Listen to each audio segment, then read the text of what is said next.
champion, Trev Wilson. A several-time Resco Sprint Car champion and longtime promoter of race for Bert Johnson.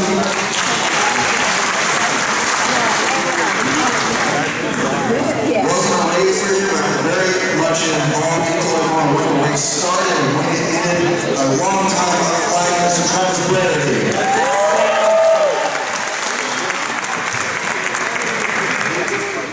Representing her husband, long-time racer and super fan, Jimmy Hooper.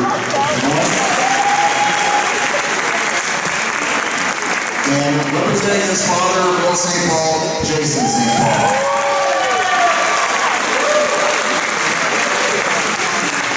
I wanted to hand the microphone over here, and I'm trying to do this to about 25 minutes or so here. And one of the questions about the past racing history here, and any good story they might want to tell here. But any questions are going to open things up, or he thinks he'd like to add here, and we'll pass around as necessary. You got a question?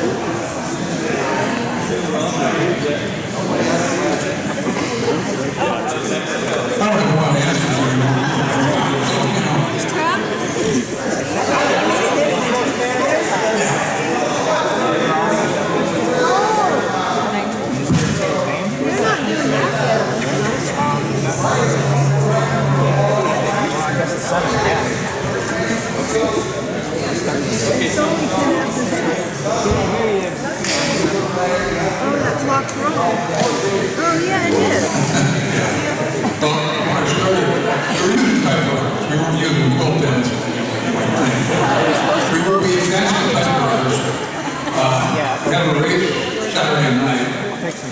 Write the story up, either at the racetrack, on the typewriter, then try to find a place in Tacoma, and had a Sunday mail pickup in Brearty, and then they hope that it got there in time to hit the Tuesday deadlines for National Speedway for visiting race.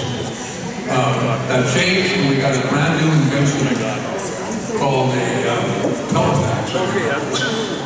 And you can put a piece of paper on there.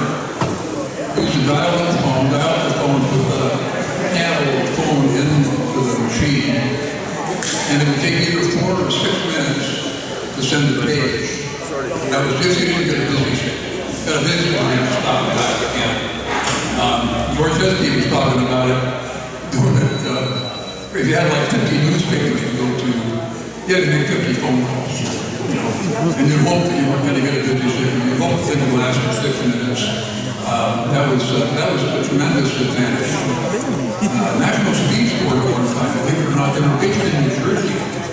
And they had a thing when you could call the results in on Monday morning, 3-hour time, you could call them like 6 o'clock on Monday morning.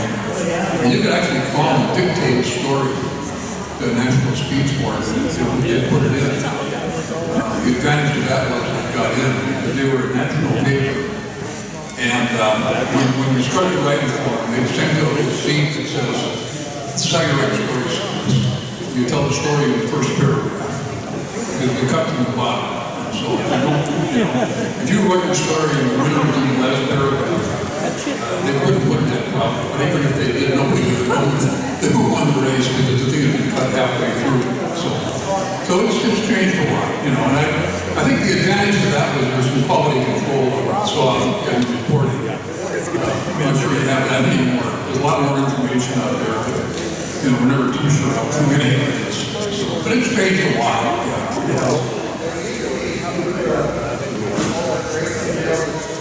Use the microphone so we can hear you.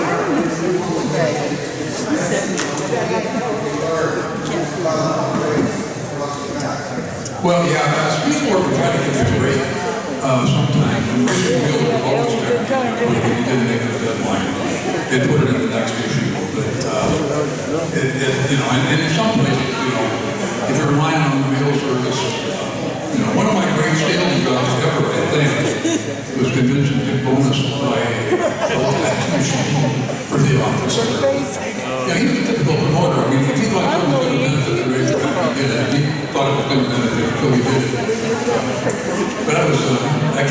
can't believe what a change that was just to have that stupid thing that takes 6 minutes to send the page.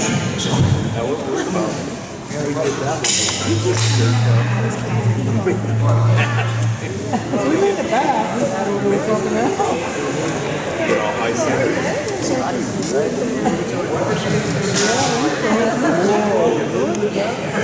So as you can see, you can't.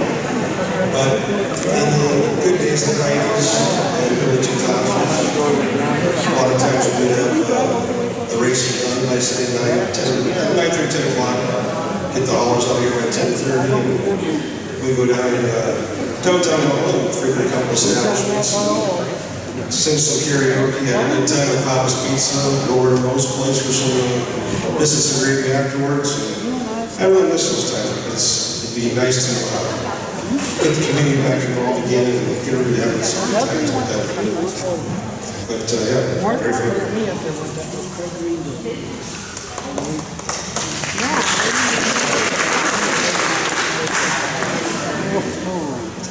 I actually started go-karts in Sioux Falls, South Dakota in 1982. And I was actually supposed to be in sprint cars in 1986. But my dad's best friend, Darryl Molly, got killed in Knoxville. And we moved out here, and I was a few years break before I got into one in 92. And went right from go-kart to sprint cars, so nothing in between. But it was, should have been a little later, but it was all good. The time worked right.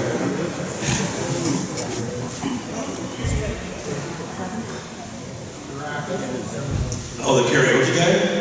Oh, that was Bobby Valencia and Doug, excuse me, Noel was the two guys down at Papa's.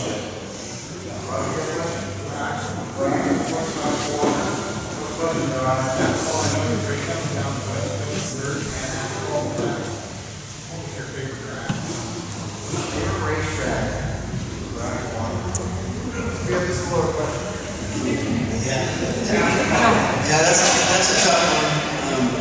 I think going to Phoenix and driving a Silver Crown car at Phoenix was probably really a good time. And, doing some 410 non-wing stuff with USAC CR is pretty good too. But I don't know. There's a few pavement tracks that I liked, and then there's some good dirt tracks that I liked. Hanford, California was one of my favorites. You know, I never went to Skagit. Raced here, started my career here, and now kind of coming full circle as a car owner now, back here. So I don't know. There's just a lot of good tracks out there that I got some fond memories of. How's the last first car for Clifton? Yeah, that's a good story, I guess. So, I will look at it. So, my first time in a sprint car with actual dirt tires and a big motor, John, my dad, Kenny, my wife Kippy, we went to Skagit Speedway, and John helped get the car going pretty good, and you know,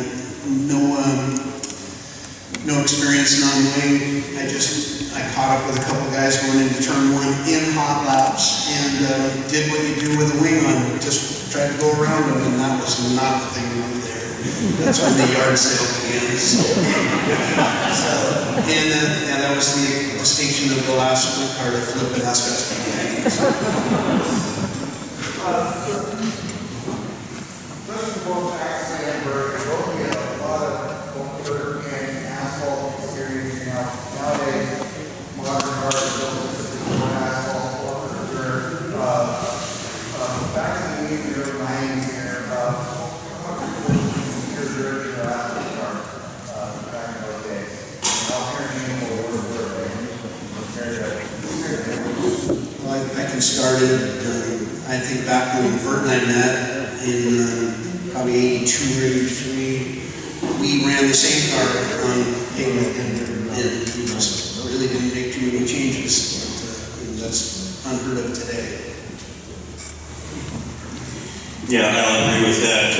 Back in the 80s, you didn't change too much. In fact, when Sky Valley used to come down here and race on the dirt, we pretty much had the same tire roll. We didn't change shocks. We didn't change bars. We just came through that way, and vice versa. The Elma, they would go up. It would be the same thing. And then we'd have a kind of a dual meet. We all kind of come together at Spanaway and had some good times there. And a lot of guys from Oregon used to come up. And then as we progressed, it was a slow progression. But pretty soon it was, we're changing tires, changing bars, changing shocks, same chassis. And eventually rolled into specialty cars. Personally, I never owned a pavement type car, but I did pretty good with upgrade. Axel could probably talk a little bit more on a pure pavement type car, and they are quite different when you get into them. They're built-in offsets and rear axles and things, but why don't you fill us in on that, Axel?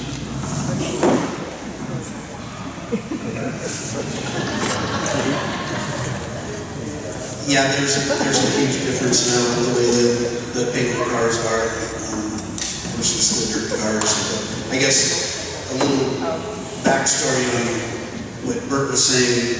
When USAC Western States started their 360 non-wing series, I took the car to Madera to race in that series, and then they also had some dirt races.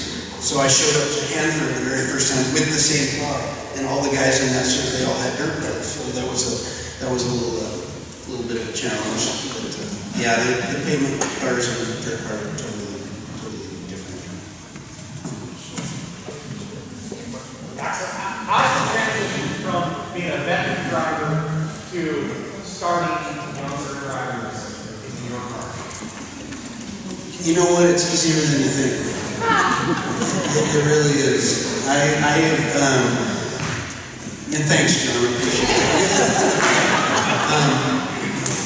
Yeah, I mean, when I started to get back into this deal, it was to put a car together for one of my daughter's boyfriends, and now the other daughter's boyfriend is in so deep he'll never get out. And you know, and that was fun. And then last year, we put Destry in our non-wing car. 2 days, it was a lot of work, but it was probably one of the funnest times I had. You know, just watching the car go around, working on it and stuff. It was different, and it was a lot of fun.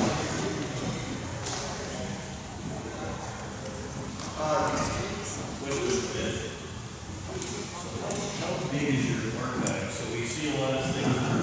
How big is Ed's archive? Too big. That's an easy answer.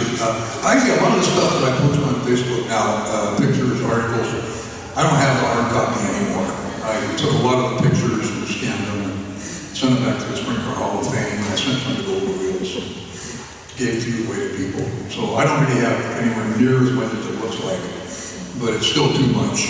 I'm sure my wife can verify that. Yeah.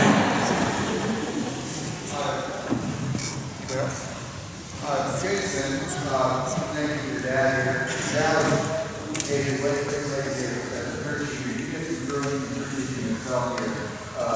Dad worked for Brearty for a long time. Your conversations with that, how much of Brearty's involved in the technological advancements in racing? How would you last compared to 25 years ago? From your conversation with Dad, Oh, it's now to back then, it's a lot sooner back then. Now it's shock technologies changed a lot. Like I told you before, when we were storming, he wanted 2 cars, and that got to be a lot for him. And he's like, here you go, take it over. And I was only 17 at the time. I learned all my, learned everything from him. And so, but it was fun for him. it's like a competition between him and I. And, but, between, he got him a couple times, so that was fun for me and him. And I never tell him what I do. I remember one night, Donnie was starting, my dad and Donnie were starting to pull, and Randy had started back behind him, and Randy drove around and just we took off for the win. And I never did tell him that what we did to the car. And he asked me, and he's like, oh, I know. He's like, I told him, it's like, it ain't a secret. That's you tell me all the time. And so, but the cars now, there's so much technology built in them, you know, it's mainly all shocks. I mean, shocks is a big deal, and the prices of everything have gone crazy.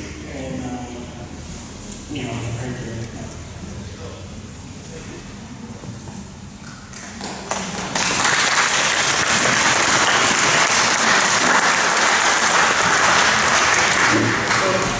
Jason, you've been racing forever. What's the youngest you remember actually coming to the track and being in the park? I mean, I know you've heard stories since you were back. Oh, I was probably like 4 or 5. You know, I remember my dad racing, but I remember his car, but I don't actually remember him like actually racing. I didn't actually start to remember everything until my dad and Jake started racing together. That's when I started remembering everything. Like we were going from all over the place, you know, all up and down the West Coast. You know, and there was no internet back then, so Elma would get rained out and they were on the phone, and we'd go check them on the phone from Skagit to all the way to Oregon. And my dad had a dually, and we were packed 7 deep, and we were down the road.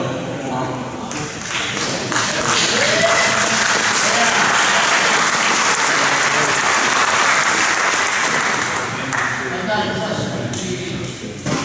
Your main wife out there.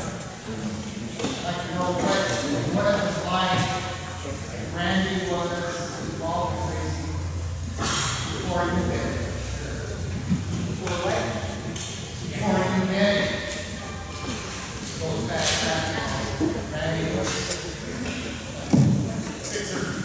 I'd like to know what he thought about racing. I'd like to know how you put up with being a racing wife.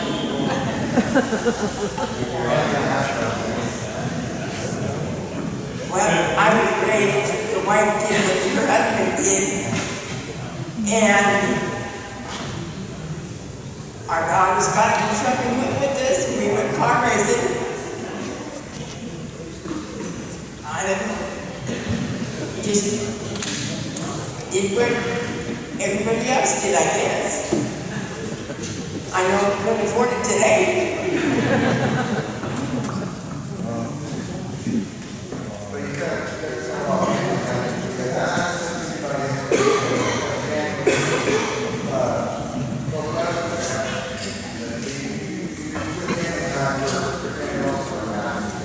I think I can appreciate what you're saying there. We did the same thing. I met my wife in 1984, and I was racing, and she's been racing with me ever since. And girls, we went to Canada one time when she was 8.5 months pregnant with Holly. And we slept in the back of a pickup truck. And but that's just what, and I think that's probably a theme amongst all of us racers when we started out. We all did those same things, and it was important for everybody to go. Pretty good answer. The second part of the question about kept going for all those years. Why did you keep racing? I didn't understand, I didn't hear. Why did Randy continue on in racing for all the years that he did when he could have, gone on other races and stuff? just like it was in his car. He drove a hobby stock in Elma, and that's all it took. He wanted a race car. And he went to talk to you and your dad. You know that your mom said you were just another son.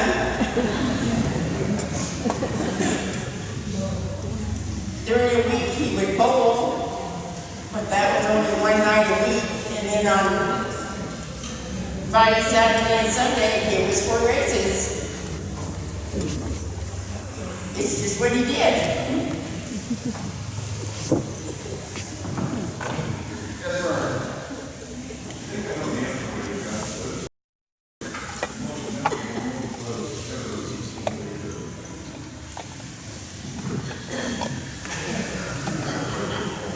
Well, there's 2 of them. Only if you knew one, but we won't talk about that here. There's daughters here.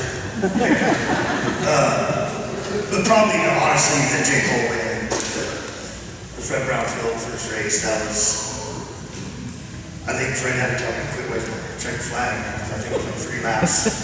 I think Jake was parked in the first race, I still waving the checker flag. That was a pretty cool experience.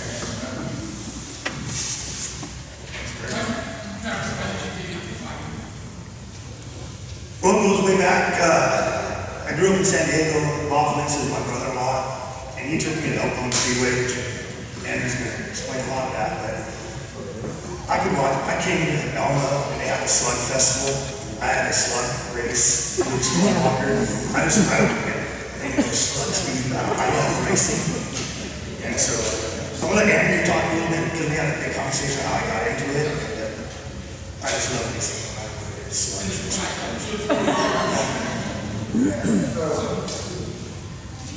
for example, same job as motor, commander, this year, you got the next most famous shot of the flag meter. Do you have any memorable moment there of a race being very mad at you? If you remember the history of the decision that you had to make? Well, yeah. Fred Brownfield's one that got me into flagging, and so I was taught by the best. And, but when he was gone, I kind of took on more responsibilities, and I made, I'm not gonna say a bad call, but Mitch Olson, he was not happy, and I was race director at the time, so I came into the bids and went tech trailer and all that. And he came full bore on his little motorcycle right into the trailer. Chewed me out. Yeah, that's probably what it was. He was good at that.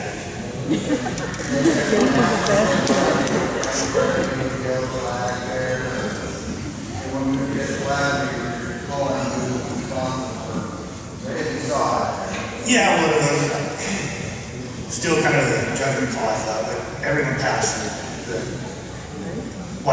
first green flag lap. He spun out, and somebody thought he should have got the pole, and I felt since all 23 cars passed, and he just running back. I guess he was pretty mad at that. Speaking of one for and upset Axel or Trev here on any given night there, how do you upset, or how do you handle the driver upset? Just in general.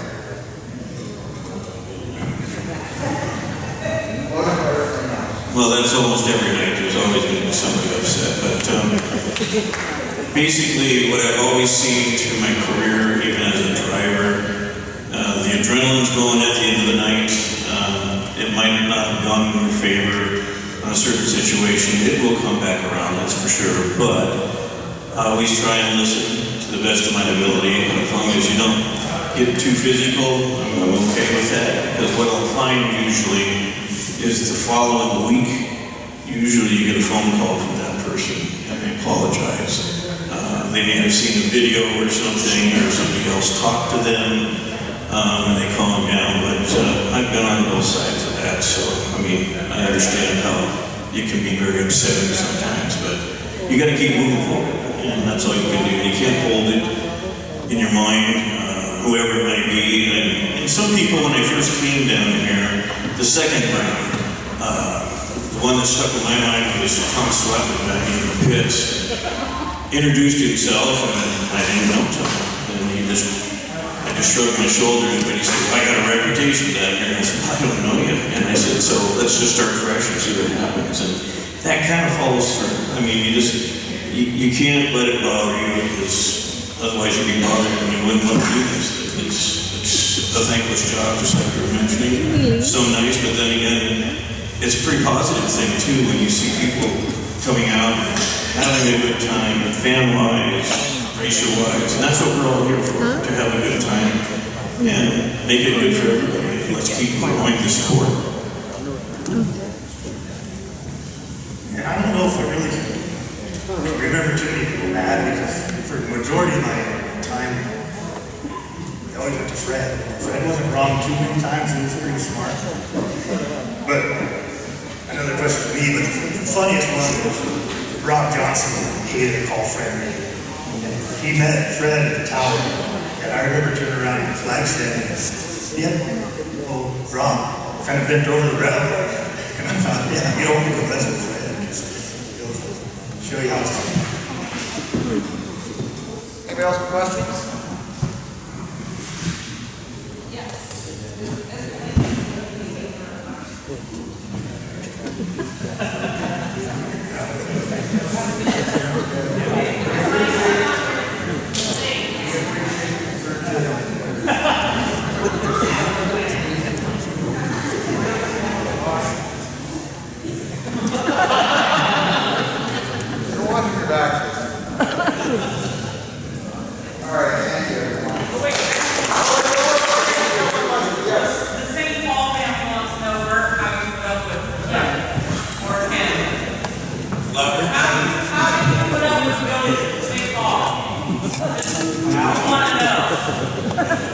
Well, I've known Billy for a long time, and again, same thing. I know occasionally he would call me up and read me the riot act and stuff like that, and that's okay, because I knew the next time I saw him at the track, it was all good.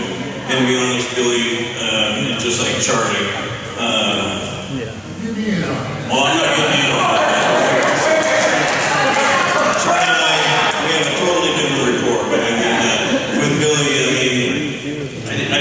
it was always positive. I thought at the very end it was always good, no matter what. Anybody else? Last call for a question.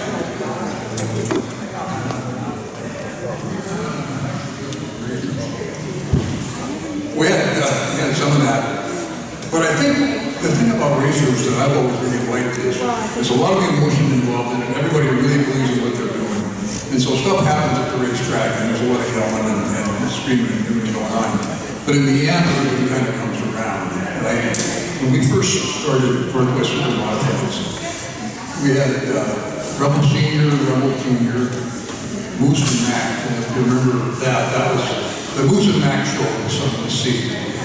Big Ed Sneedler and two of his kids, and all these guys from Idaho who were used to running the show. And it's probably the best year we ever had. We got a lot of noise and confusion after the races were down. But it just went along, and because everybody just wanted to race. And I think that's what happens pretty much in racing everywhere. And probably the more grassroots it is, the more friendly everybody's going to stand direction than it is. Yes, sir.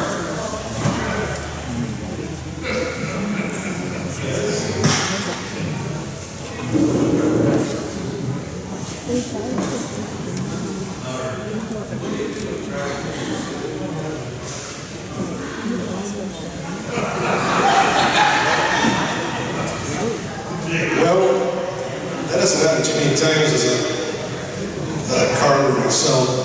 I know you've dealt with it a couple times. Most recently, I've had a driver ask me that or tell me that he's, thanks a lot.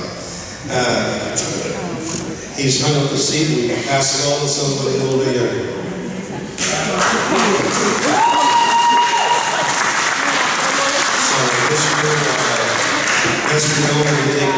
will occur, and hope you go forward.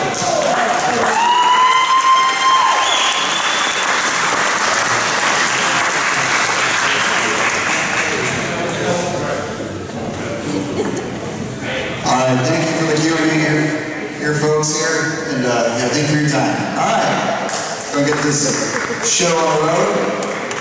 Annual Elma Auto Racing Hall of Fame induction ceremony.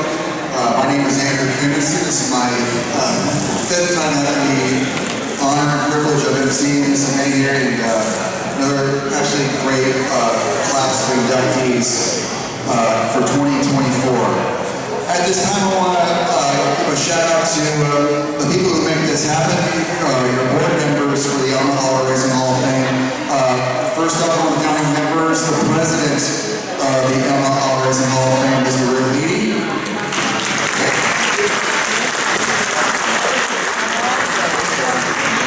Secretary, Cindy Batchett.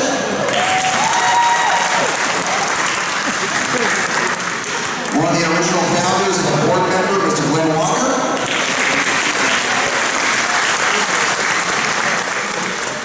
Original founder and board member, Mr. John Gibson.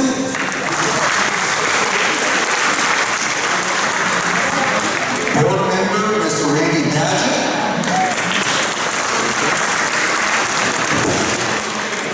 One of our newer board members, all around nice to have Mr. Jeff Martin over here. Another board member joining recently, he brought some desserts here this evening, Mr. Bruce Waters. And she created you at the tour here, Miss Wendy Lee.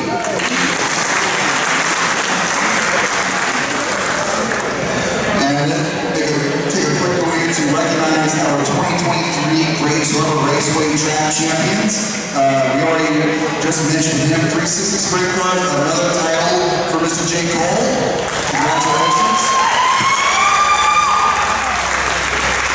And I think it's also safe to say he's a shoo-in for the Elma Auto Racing Hall of Fame here very soon. Limited Sprint Cars, Destry Miller. Modifieds, Tyson Blood. Street Stocks, Austin Kerrigan. Sport Modifieds, Brandon Brookshire. Northwest Focus Midgets, Alex Pack. And in the Hornets, Tyler Sundstrom.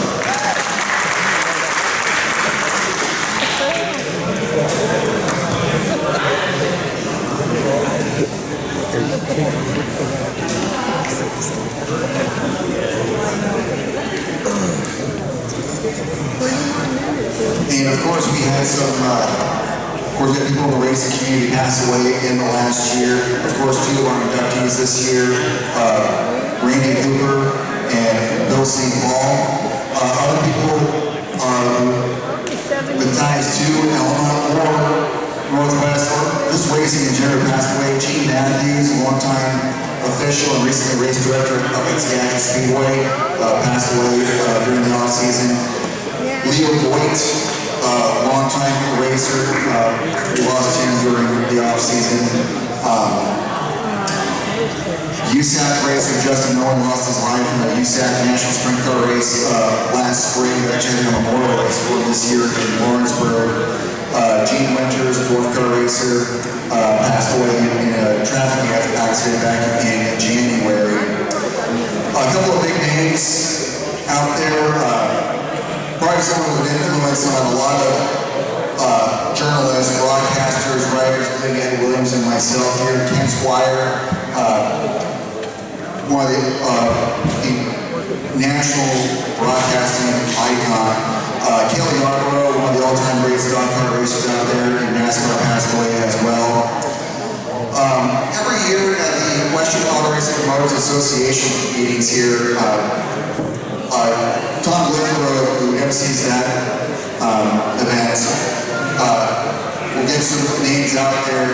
And I want to do this also here because not everyone gets recognized here. So if you know anyone with ties to racing in Elma or the Northwest Radio who has passed away in the last year. I invite anyone to speak their name at this time. Anyone, if you know of someone who is from racing who has passed away. Pat Gross. Pat Gross. Glenn Vincent, there from Shipwreck Days.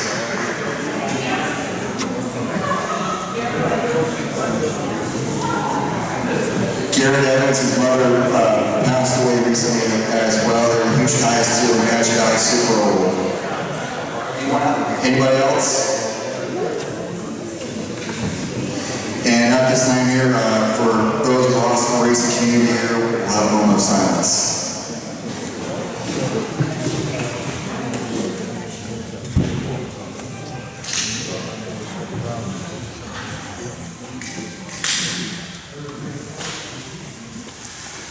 Thank you.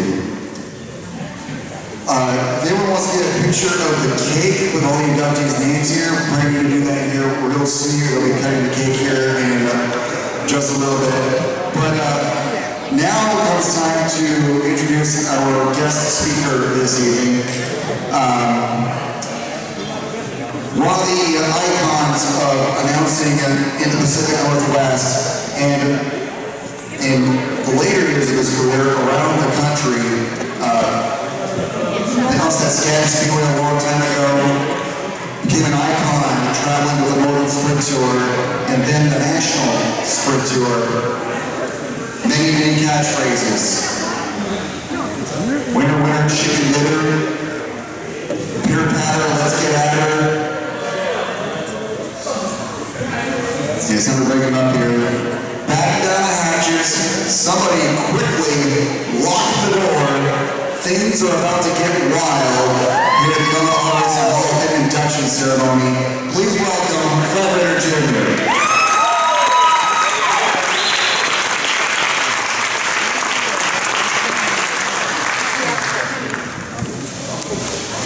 We do have a timer on him, by the way.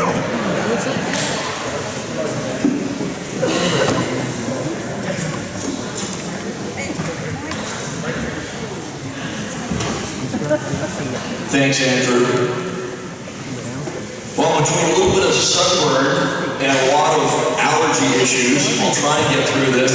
Rick has given me a 45-minute time limit. I said I'd try and be done in 46 minutes. Actually, I'll try and do it in like half an hour.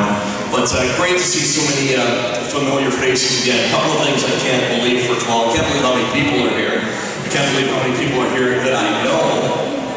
I can't believe I haven't been to Elma in 13 years.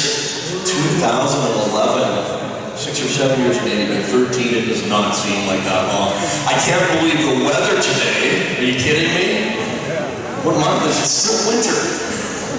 And the thing I can't believe the most, after being gone from Elma for 13 years, Elma, Washington has a Burger King.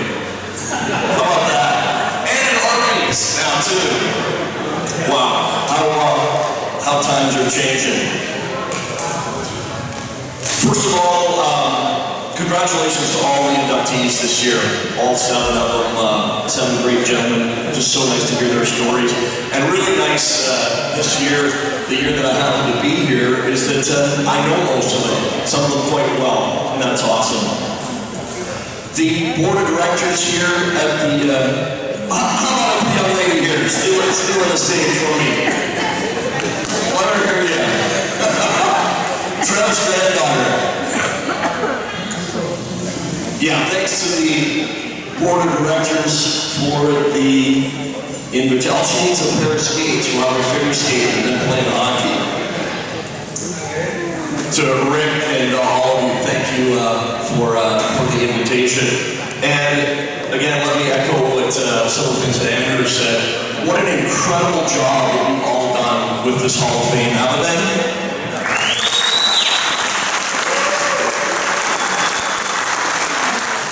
Those of you that know me know that I love the history of our sport, and I just think it's fantastic what you've all done here. And I just wish more tracks and series would do things like this, because I think it's really important. Something else too, I was just thinking, well, while Andrew was speaking. Very appropriate that the Outlaw Hall of Fame colors are predominantly green, being that tomorrow is St. Patty's Day. Huh? Andrew? Is that a big coincidence or a little coincidence? So, the Lady family, Rich and Gloria, God rest their souls, Rick and Wendy, been friends with my family since the 1970s, back to the early years of Dirt Cup, so we go back a long way. And Rick contacted me first to come here about 5 years ago. And of course I said yes, so we set up, that was the end of, I guess, 2019 that would have been. So we set this up for March of 2020. Well, of course, March of 2020, the world shut down, and here we are 5 years later. So if my speech sounds old, it's because it is. It's 4 years old. Tinkered with it a little bit lately, but yeah, my chicken scratch I showed some of you earlier was written 4 years ago. So then I had to think 4 or 5 years ago, what am I going to talk about when I talk about my career in broadcasting, my career broadcasting races, what I'm doing now, yada, yada, yada. But I thought, you know, I'm just going to talk about some of my Elma memories. Elma is like the home away from home for me for a long time. So some on-track memories, some off-track memories. And some of you will agree that sometimes the off-track stories, George Hespy, J. Cole, Bert Rannard, Slim. Sometimes, maybe most of the time, the off-track memories and stories are a little more interesting than the ones on the track. Anyway, first came here to Elma with my family when I was a little kid. Can't say exactly what year it was, early to mid-70s, back when Elma was part of the Dirt Cup in Skagit Speedway. We run Friday, Saturday, come here Sunday afternoon on the old half mile. And I remember the covered grandstand. I remember it being a little bit dusty. And I think it's 1974, 1975. I remember seeing the great Jan Opperman, and I know you remember that, Jan Opperman, Terry Crozier, the Outsiders, and the Californians, of course, Gary Patterson, the great GP, Jimmy Sills, who spoke here a few years ago. That was awesome that you guys were able to get him here. And then the Washington guys. Solid performances by Dick Wilson, Jerry Day, Don McLeod, and Ed. I know you'll remember 1974. It shows Jimmy Sills as champion, and he did get credit for it as one of his 6 championships. But Don McLeod won from Tacoma, won 2 of the 3 main events, including the one here. But back then you had to use the same car for all 3 races. And because he used 2 different cars, he wasn't eligible for the championship. But that's a neat little story in and of itself. So that was 74, 75. And then we came back again with my family, my parents, my brother. 1981, that was, Rick, if I'm not mistaken, the first year of the new track. It was 310s, quarter miles, various sizes through the years.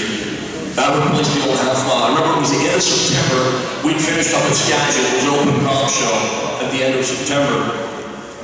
So that was 1981. And then didn't come back for 15 years. It was 1996 when I started to make regular visits here. So from 1996, the first year of the World Sprint Tour, to 2011, I was never that great at math, but I think that's 16 years, isn't it? 16 years, I was here every year, 4 or 5 times a year. And as I say, a lot of great memories. Regular season races, Northern Sprint Tour for 11 years with Fred and Denny, and just so many great memories. George, we were talking about that earlier. Jay and Travis. 11 years with NSC, 1 year with Postseason NSCS, and then 4 years with ASCS Northwest. Of course, the World of Outlaws race, I'd be here for that. And worked with the great Phil Martelli and a number of modified nationals races as well. Sean Hofer, I think I've told you this, but I may have told you. The latest I've ever been announcing at a racetrack, we've been at some tracks into the wee hours in the morning for other reasons. 1 year modified action was going to do 2 nights in one, 2:15 in the morning, we finished up over here, which equaled the Dirt Cup 1 year, we had 2 nights in one. So that was a 2:15 a.m. George, I don't know if you're here for that one. We'd already shut her down for the night, I think, past your midnight curfew. Anyway, and then as I say, World of Outlaws. But the two major races that I was here for each year would have been Evergreen State Challenge, which later turned into the Fred Rannard Jr. Memorial Race, which was our last 2 races of Speed Week Northwest. Usually the 2nd or 3rd week of July. We'd race in Oregon Monday, Tuesday, Wednesday. Usually have an off day Thursday, unless we traveled over to Yakima. Those were crazy years, George. We had no off days. A couple years, Fred thought it was a good idea to go over to Yakima. That made for a busy week. But usually it was Monday, Tuesday, Wednesday in Oregon, off Thursday, and then finish up here with the Evergreen State Challenge. It was nice after town to town, motel to motel, the first 3-4 nights of the week. Get up here Thursday, set up shop for 3 nights. The weather was usually great, and have a big weekend. That was in July. And then the World of Outlaws, unlike the last number of years, when it's been Labor Day weekend, we were here mid-August. Knoxville Nationals would finish up on a Saturday night. And then we would meet the Outlaws in Billings, Montana, George, wouldn't we? Usually on the Tuesday night, right after Knoxville. And then we'd be over here a few days later, 1 week after the Nationals. The early years, it was Friday and Saturday, World of Outlaws only. And then I thought one of the many great ideas Fred had to really turn it into a big weekend. Jay Cole, I know you love this. Jay, don't be distracted now, buddy. Quiz at the end of this. When Fred had that Thursday night race, did that not really complete the weekend though? I had a blast that night because a lot of the Outlaw guys were up in the tower having a few cocktails and relaxing. Just not as much pressure as the big, thank you, you read my mind. Not as much pressure as for the Friday, Saturday. So Thursday night Northerners went to a Friday, Saturday World of Outlaws, and Elma Outlaw Days, the Big E weekend. Wow. How many of you were around for those? Was that a lot of fun or what? They always say, when you can turn your race or your football game or hockey game into more than just that and make it an event, you've done something. And thanks mostly to Fred, that was turned into just an incredible 3-4 days, from pancake breakfasts, lawnmower races, celebrity go-kart races. In the later years, remember, it was almost like a fair midway here with rides and games. I'd often say that Andrew, it was like a carnival-like atmosphere, because it really was. And then we'd finish up the pre-race festivities with the big parade on Saturday.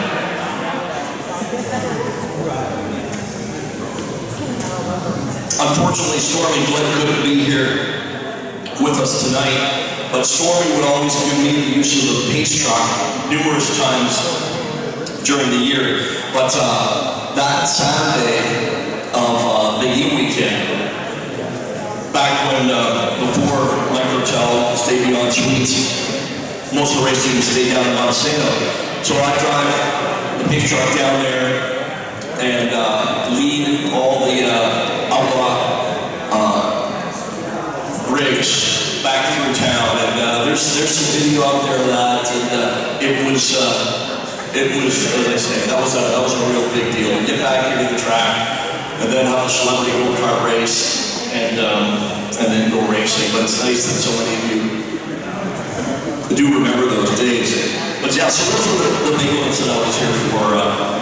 Evergreen State Challenge, which later became Fred Rannard Memorial, and the Outlaw race. Okay, now, Jay, Bert, Raymond, a number of you guys are here to want to hear some of these racing memories, on-track memories. Okay, let's go 1996. Again, that was my first time back here in 1991. April 13th, don't ask me how I remember the exact date. I think it's Will Kennedy's birthday, actually, Andrew. April 13th, 1996. An historic night, the first race in Northern Sprint Tour history. How many of you were here? Quite a few of you. It had rained all week. Bert, you can relate to this, Roger. It had rained all week, surprise, surprise. The pits were unusable. We pitted out by the horse barns. I was thinking that today as I was rolling around, reeling in the memories. Pitted out by the horse barns. Threatened to rain all night, but it didn't. Ricky Farmer won the first race in NST history over Todd Heikus and Eddie Evans. And that set the stage for, George, you remember that? That set the stage for 11 great years, didn't it? Remember the name of the track? At that point, Elma National Raceway was the name, Sean, right? Elma National Raceway. So that was in April, and then in August, it was World of Outlaws. And I remember Fred had ads going through the Daytona 500 that year, the biggest race. He had the announce your voice guy, it wasn't me. The biggest race in the history of the Elma National Raceway is coming this August. It was great advertising during the Daytona 500, and you know, you can throw it now at 1-800 Brownfield Promotions. So, as big a deal as it was when the Outlaws came back to Skagit, Roger Lane, you remember that, 1994, 1995. It was just as big a deal in 1996, bringing the biggest names in sprint car racing to Little Elma, Washington. That's a big deal. Steve Kinder, Sandy Swindell, Dave Blaney, Andy Hillenberg go down the list. So that's August of 96. Sandy Swindell wins the first night, Dave Blaney wins the second night. That was pretty special in 96. 1998, so we had 1998. Jay, the first year of Speed Week, 1998. We're coming into the final line here at Elma, and Jason Sowell's leading the Speed Week points, and he's running away with the main event. Remember what happened next? Anybody remember what happened? About 5 or 10 laps to go, going down the front straightaway. I can see it like it happened yesterday. The wing blows off the car, not the front wing, the top wing. We had like a half-lap lead on the field. He had it on cruise control. There goes the wing, there goes the other Ring State Challenge, and there goes the Speed Week Championship. Mike Katie inherits the lead and wins his only NST race and his only Speed Week Championship. That was in 98. Judge, you were in that, don't you? Andrew, were you? Sean? Huh? Sean's checking what's going on at Chico right now. Any updates you want the Outlaw race tonight? Do we know? So that was 98. 2000, 2001. How am I doing for time, Andrew? All right, Rick? Okay. 2000, 2001, 2002. You remember the dominance of that 7N car from California? Who was the driver? Steve Kent. Roger Henderson was the owner. Steve Who was Kent. the driver? Steve Kent. Steve Kent, the 7N. They dominated. They won every street challenge and Speedway 3 years in a row, 2000, 2001, 2002. 2004. Big year. The brand new state-of-the-art Grays Harbor Raceway. 2004 is the first year, and wow. What a racing facility, what a palace. I was out there this morning, got up early, out there an hour and a half. That's why I'm a little sunburned, just roaming around, admiring the facility, and what a beautiful place it still is. Bert, thank you for all you continue to do to keep this place going concern, keeping the tradition going. And just all the great memories. But that was something. Truly one of the nicest facilities in all of North America. The racetrack itself, it wasn't just a track. The lighting, the sound system, the concessions, the VIP suites. They're still beautiful. One of the first Northwest tracks to actually have VIP suites, luxury suites, and a new announcing and scoring tower, and just a gorgeous facility. And Fred worked so hard with a lot of local help. I know a lot of people helped locally to make it happen. But I'll never forget, it was 2003, the end of Speedway. We'd been going all week, and we checked out the hotel Sunday. For some reason, I wanted to come to the track and just have a look around on the Sunday morning. After a crazy busy Speedway, me and my brother coming up to the track on a hot Sunday afternoon. One guy out there working by himself, like you were today, Bert. You had some people there, but in a lot of days, it's you. It was Fred there, all alone on a hot Sunday afternoon, getting that track ready for opening night in 04. And I know it's so much around here. The number 92 is everywhere, and the yellow, black, and white colors put so much blood, sweat, and tears into this place. And yeah, that's a memory that I'll never forget. So that led into 2004.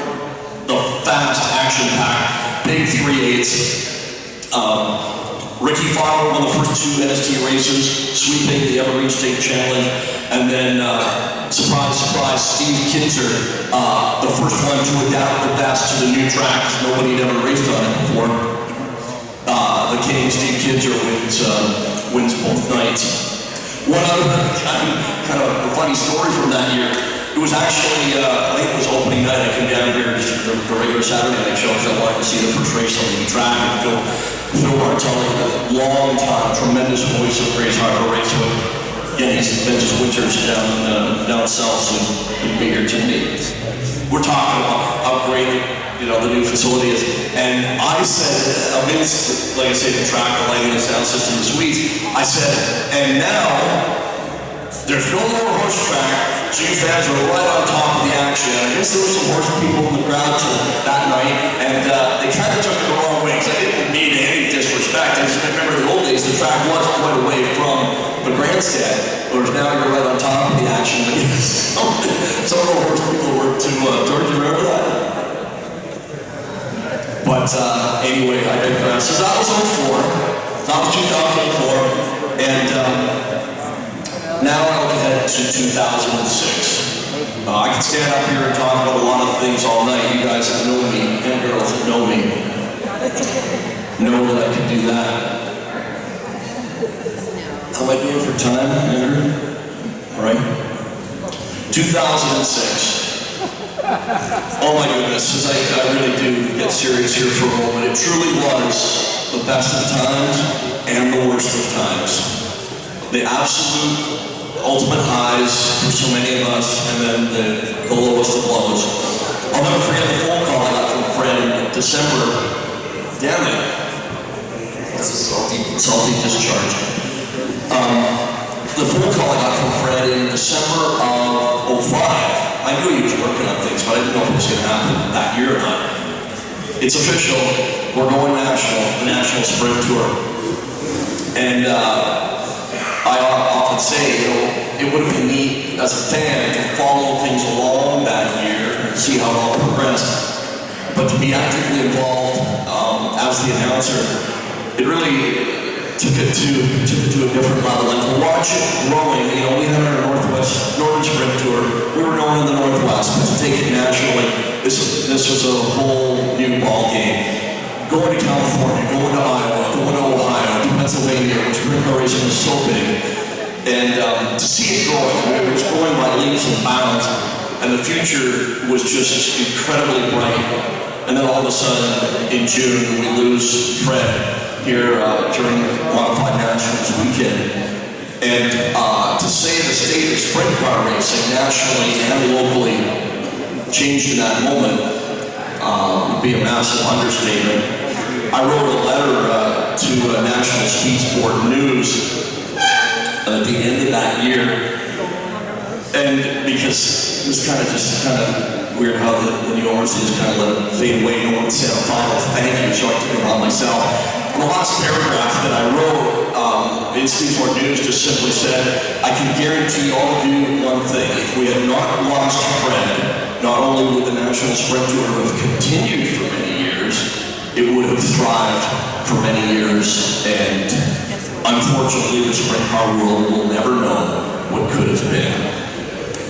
Simon.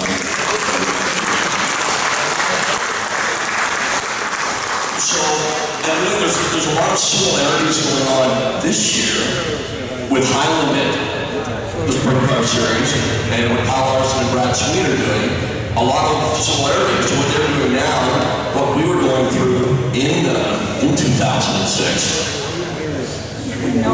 So,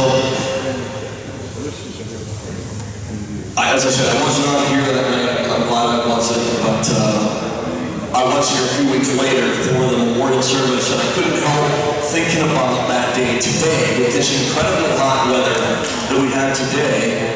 How hot it was, how hot it was in that thing. And I think it was 92 degrees for the memorial service, but a huge crowd. 92 degrees in June, unheard of for these parts. But obviously a tremendously sad day for all of us. Phil Martello did an outstanding job as MC that day. So glad we still got him around Bert because he's a legend in these parts. Sean, I know you didn't agree. Sean fills in when Phil can't be here. But yeah, Phil did a great job as MC that day, and that was not easy. It was just so emotional. One of Fred's daughters spoke, his brother-in-law spoke, and it was just Dick Wilson and myself. That was it for speakers that day. And apart from when I had to speak at my father's funeral, that's the toughest speech I ever had to give that day, because Fred wasn't just somebody I was working for. He was my favorite driver, one of my favorite drivers when I was a kid. I was fortunate enough to announce the late 80s, early 90s, some of his wins and championships up in Skagit, and then ended up working for him. So it was really hard day for a lot of us, and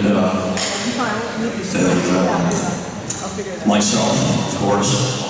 But we had to somehow pick up the pieces and continue, because that, of course, is what he would have wanted us to do. So, Mike, Andrew, what's going on here?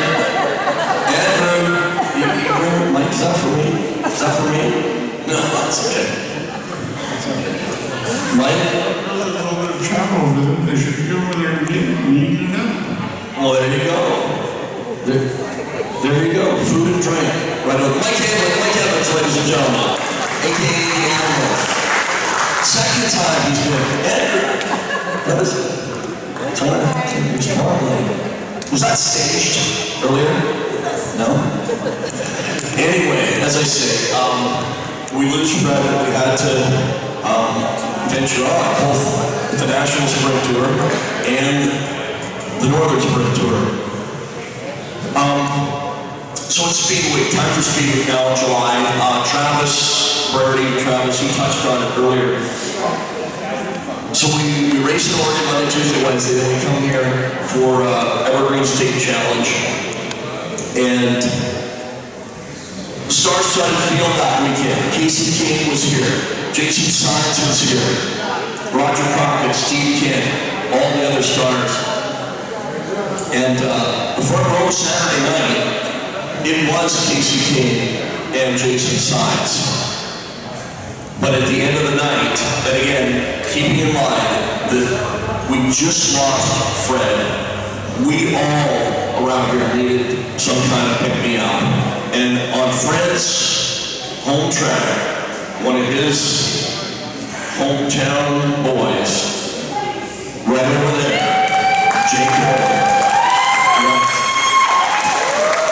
And he didn't start on the front row. The front row, as I said, was Casey and Science. And Jay, I'm telling you, my friend, that was pretty special. That was pretty special. A lot of us, we needed that. I've always said the 92 Dirt Cup that Bobby Burrow won was the most emotional I've ever been as an announcer. But that was very close. Very close. Jake Ball, ladies and gentlemen.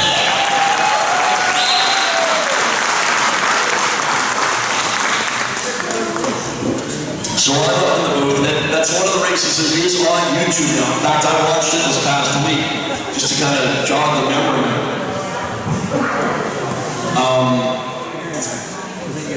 So I'm losing my voice, going crazy up in the tower. Surprise, surprise. Phil is going to interview him. Phil's getting choked up. And then Jay gets out of the car. Travis Brearty is right there. Stormy Glenn is right there. Dick Wilson, I remember, was right there. All the crew, of course.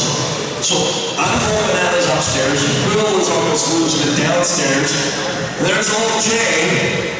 Cool is the other side of the pill, man. Remember, you forgot about that one. Cool is the other side of the pill. Cool is the cucumber. Cool is the air conditioning in Walmart today. Yeah, it was a big win, but the coolest dude around in the winner's circle. How many of you want to hear that? So that was July. Yeah, it was July. And now we get into August, and as I say, a lot of similarities to when we were going with the National Sprint Tour in 06 and what High Limit is doing right now going against the Outlaws this year. But I've looked at the schedules pretty closely. Sean, Andrew, George, I don't believe that the two series are going head-to-head in the same marketplace. I don't think at all this year, are they? So, think back. Vern, Ryan, Mike Evans, Jay, George. The National Sprint Tour is in Elma. The World of Outlaws are at Skagit. The same 2 nights. Some of the media were calling it the Battle of Seattle, if you remember. And that is, you remember. Pretty, competition is what makes the world go. That's some pretty stock competition right there, George. You know, one of the cool surprising things, both tracks have great fields of cars. Go over 40 cars at both tracks. I like to think we have better quality, a little better quality down here, but that's just me. But that was something. Head to head, the same 2 nights, and like I said, I don't think that's happening anywhere on their schedule this year. So that was 2006. We get through it, and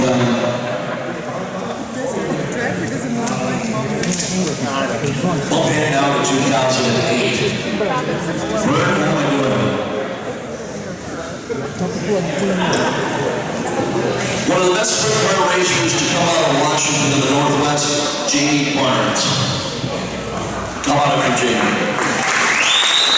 2-time Dirt Cup champion, 3rd generation driver, 2-time Dirt Cup champion. The first champion in ACS Northwest history. He's won races in the US, in Canada, and in Australia. Not many guys can say that.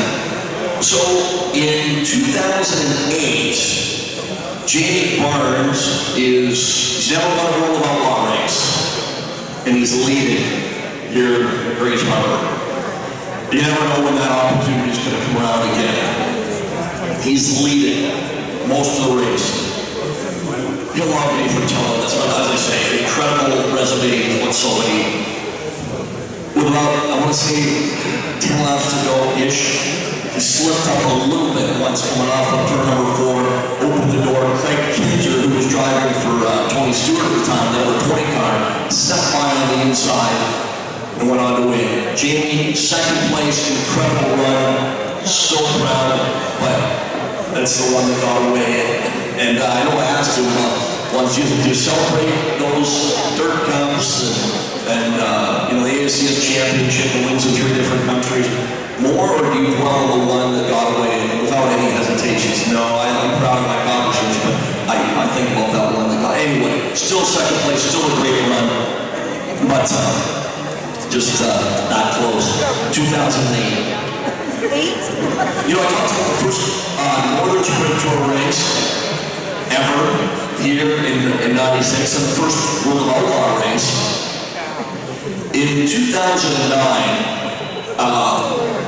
it was a pretty special year when ASCS National Series came to the Northwest for the first time. They'd never come west of the Rockies before. Gary Wright, Tim Crawley, Zach Chappell, the late great drivers Jason Johnson and Jesse Hawken. Most of them had never been, not just to Rizzo Racing, had never been to the Northwest before. That was very special. Having all that here. Andrew, again, son of Gary Wright, one of the all-time greats in the history of the sport.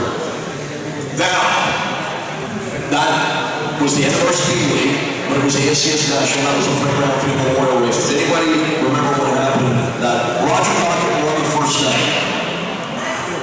Jay, do you remember what happened the second night? White at the scales. Roger Crockett looks like he swept the weekend. He came out like 4 pounds light at the scales. Crockett disqualified. Travis Ryland got the $10,092 picture. That was a tough pill to swallow, obviously, for Roger and the crew. But that was 2009. Jason Johnson, as I said, again, God rest his soul, swept both nights here in 2010 with the National Series and the Fred Rannard Jr. Memorial. And as I say, Jesse Hawken was here as well. And God bless both of them. So 2011, again, that was my last year here. And the only time that the end of Speedway, when it was Evergreen State Challenge or the Fred Rannard Jr. Memorial, was surprisingly at Elma, rain night, 2011. And Bert, we were talking about this today. Kyle Larson was here, finished second in Bedford, second in Goose Bay, second in Cottage Grove. He was tired of finishing second, so he won the Thursday night at Atlanta, and he said, see you tomorrow. He said, looking forward to getting to Grace Harbor. Ran out, so he is scheduled to be here this year for the Highland race. Tentatively scheduled to be here, so that'll do something. But yeah, so yeah, how about that? Here in Elma, that we got rain on that weekend. Can't tell you how many times through the years I've been down I-5, get to Olympia still with the sunglasses on, and start to head to the west. A little darker, and a little darker.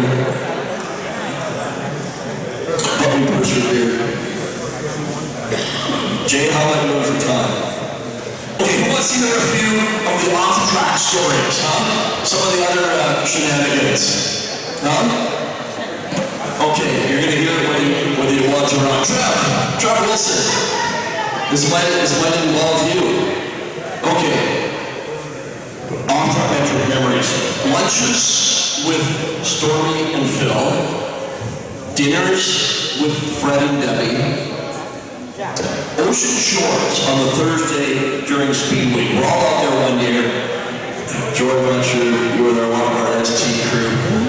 Myself, Mark Houston, Stephen Allard, so we're at the go-kart track in Ocean Shores.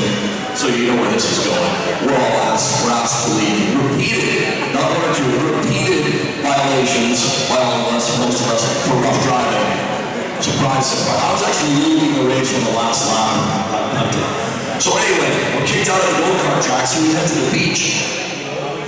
We're playing frisbee, football, and messing around. Dick Wilson was there with us. Dick and Janet living out of Ocean Shores at the time. So this is going to be around lunchtime, and Dick says, you know what, we got some great seafood out here at Ocean Shores. I'm buying today, I'll be right back. So Dick takes off. 20 minutes later, he comes back. Big bags of food under both arms. He comes in, what? McDonald's? What? Dick brought back 25 or 30 filet of fish sandwiches. That was his Ocean Shore seafood. But it was classic. And we later found out that those filet of fish came from Iowa. Transferred to Ocean Shores. So that was something. We used to do that out there at the beach on a Thursday. Rainouts at the bowling alley. Henry, is it true that you secretly hope for rainouts some nights? Huh? No, you never admit to it anyway, Bert. You never admit to it. Anyway, a lot of those stories I can't tell, but I'll just generalize. I see some ears perking up now all of a sudden. Huh? Yeah, I might name some names here. Okay, first of all, you go to bowling, and most people aren't in a very good mood at first. This race is going right now. Drivers, crews, fans, you get there. And so yeah, no, then Henry jumps behind the bar, starts pouring the drinks, the singles turn to doubles, the doubles turn to triples, the music gets a little louder, the conversation gets a little louder. Next thing Jay and this guy show up, you know, they all ran out of fuel before they even get there. Next thing you know, you can't move, you can't hear, crazy hard repetitive, they love bragging about their scenery and their wildlife around here. No. The bowling alley after a rain out, that, my friends, is crazy harbor wildlife.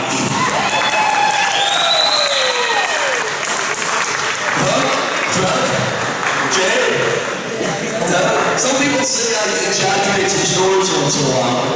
I don't think so.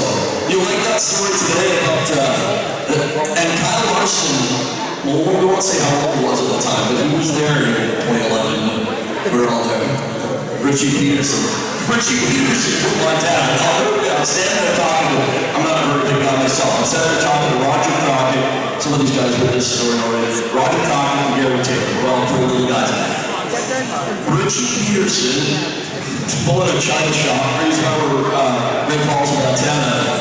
He goes to try and give me a hug, stumbles in the last second, and into me, sacking the quarterback.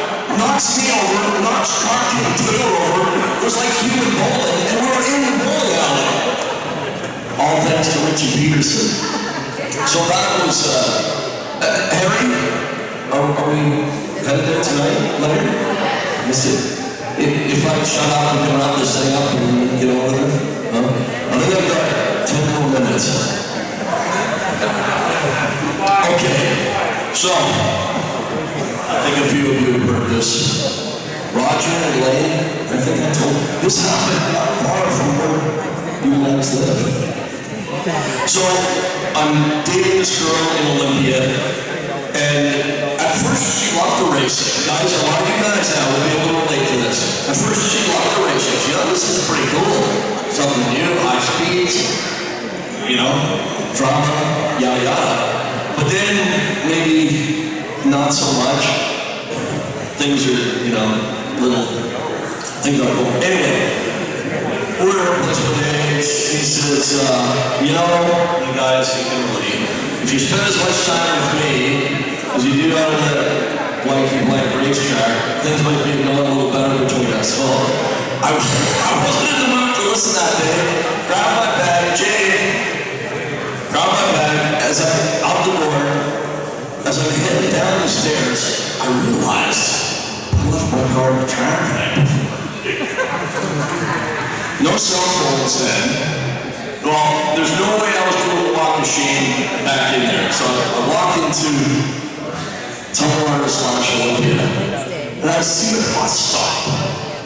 Well, it was still early in the day, racing that night. I took the bus from Olympia through McCleary, very convenient, dropping me off right up here. They said I could run, I think, all the way to Aberdeen or Oakwood if I wanted to. So,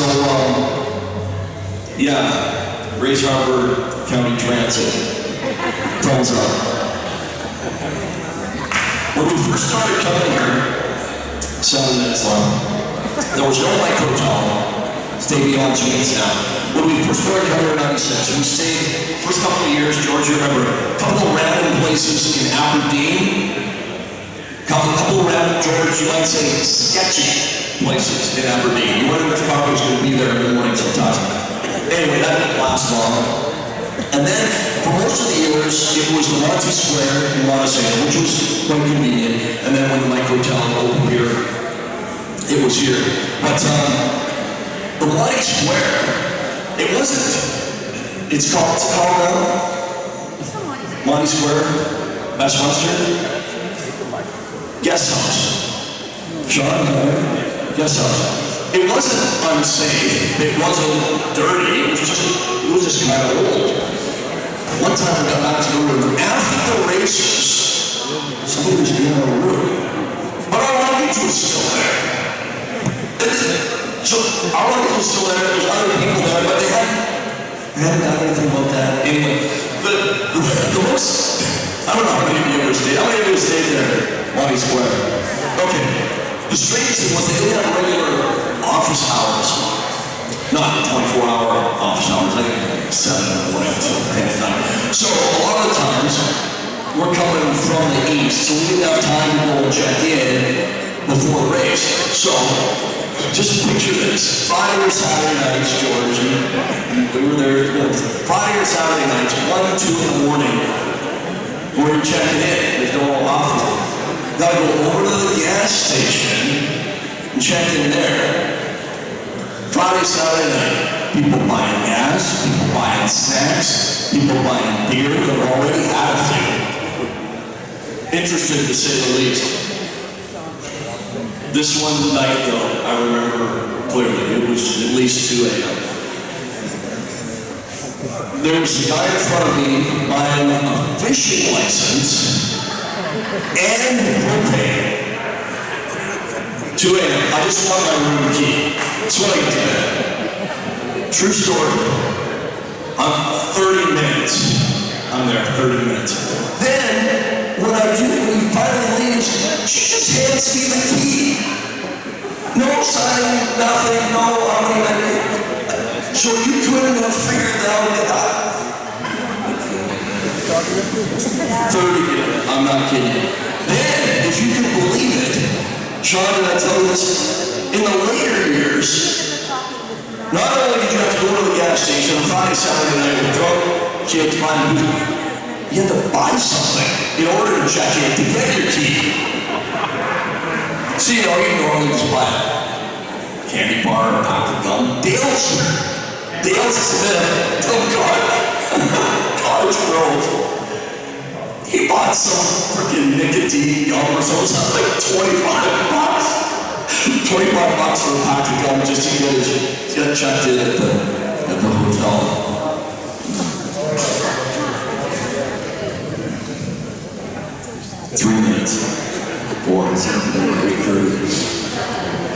So that was the Monty Square. Due to reservation mix-ups, etc., also stayed in a couple other places. Travis, where's Travis? Where are you, buddy? Stayed with Trav a couple of times, huh? Can't tell many of those stories.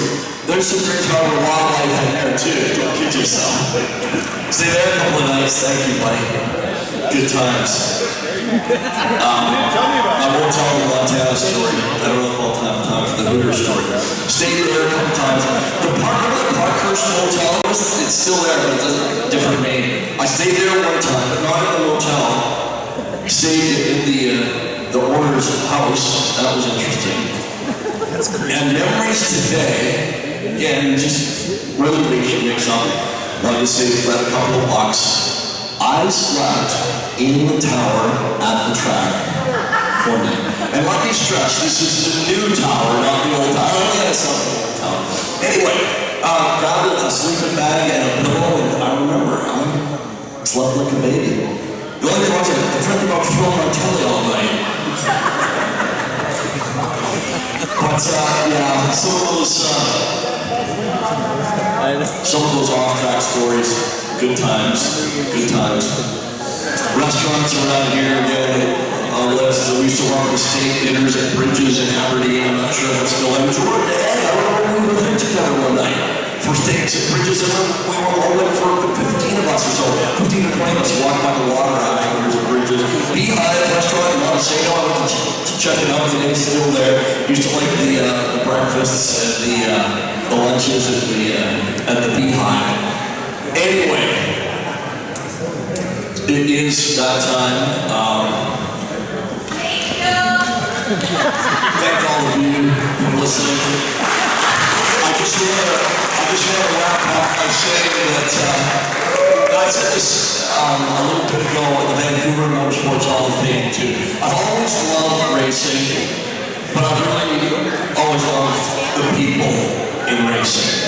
And let's not kid ourselves. This is a crazy, messed up world we're living in right now. You just turn on the news every day, you don't know what you're going to see. I've always loved racing and people racing, but I appreciate all of you more now than I ever have because of this world we're living in. Thank you all for the memories. So many of you here are some of my best friends.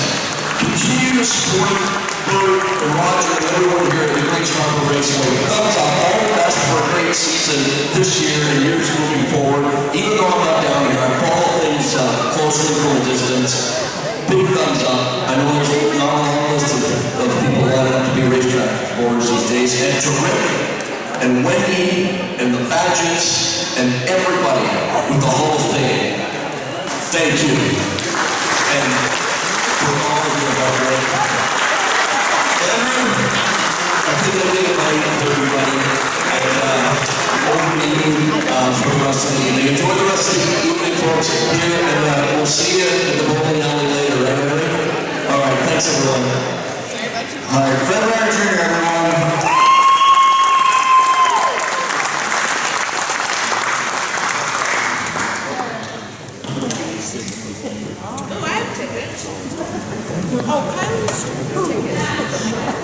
Oh, yeah, he's listening again. No. Pick one, all right.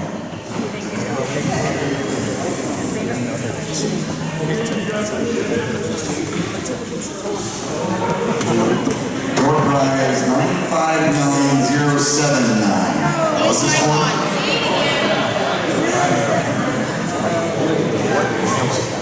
So for the door prize there, $95,079. So if you have that ticket, go see Elma over there. You have it? So before we continue, there's one little thing about Fred. So we all know his catchphrase here. One night up in Skagit, and one else in dwarf cars, and Fred shows up. He's in the back of the tower here, and I decided to start the main event. He's 5 feet away, and knowing Fred here, I knew this would get a little rise out of him here, and I decided to say, shorten his bit here a bit, but right as I take the green flag, I say back down the hatches and lock the door. Things are about to get wild, dwarf car style. It's a more excited manner here, and Fred is right there. And I still on the first couple of watch of the race, but naturally, those of you who know Fred here, you know that Fred was just beside himself he was talking to her for the next 30 minutes after the races were over. But Fred was a mentor of mine. I'm very proud to have introduced him here. Is he, like I said, a mentor? Oh, here we go again. Surprise, surprise, one more thing. I told you the story of Don McLeod in 1974, winning 2 of the 3 races during the Dirt Cup, including the race here.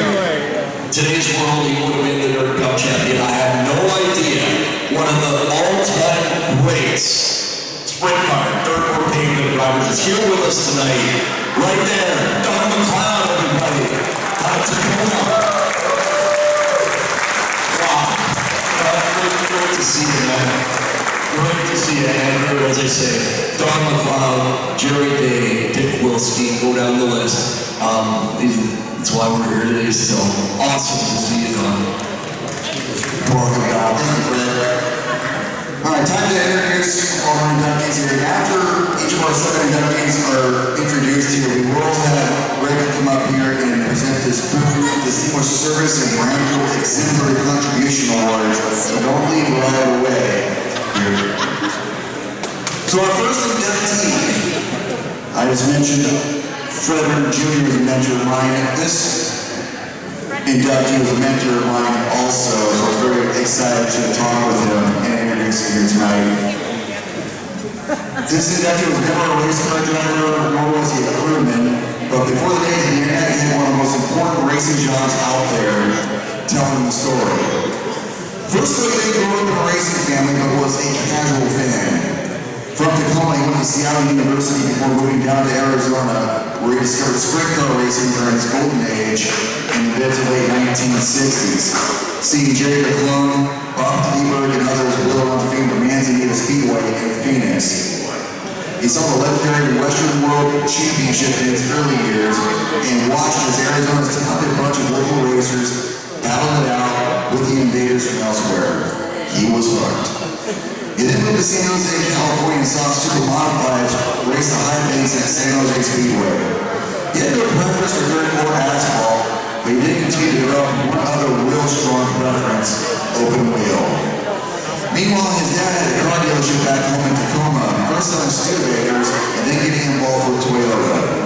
After returning home to the Northwest, our inductee got involved in family business and actually took a step back, seeing just a couple of races in 1972. But both were special events. The International Drivers Challenge Series event at Spanaway, and again went back to Phoenix to watch the Western Road. In 1973, WMRA owner Jim Kidder came into the store trying to get help on running a Toyota motor in his midget on the WMRA circuit.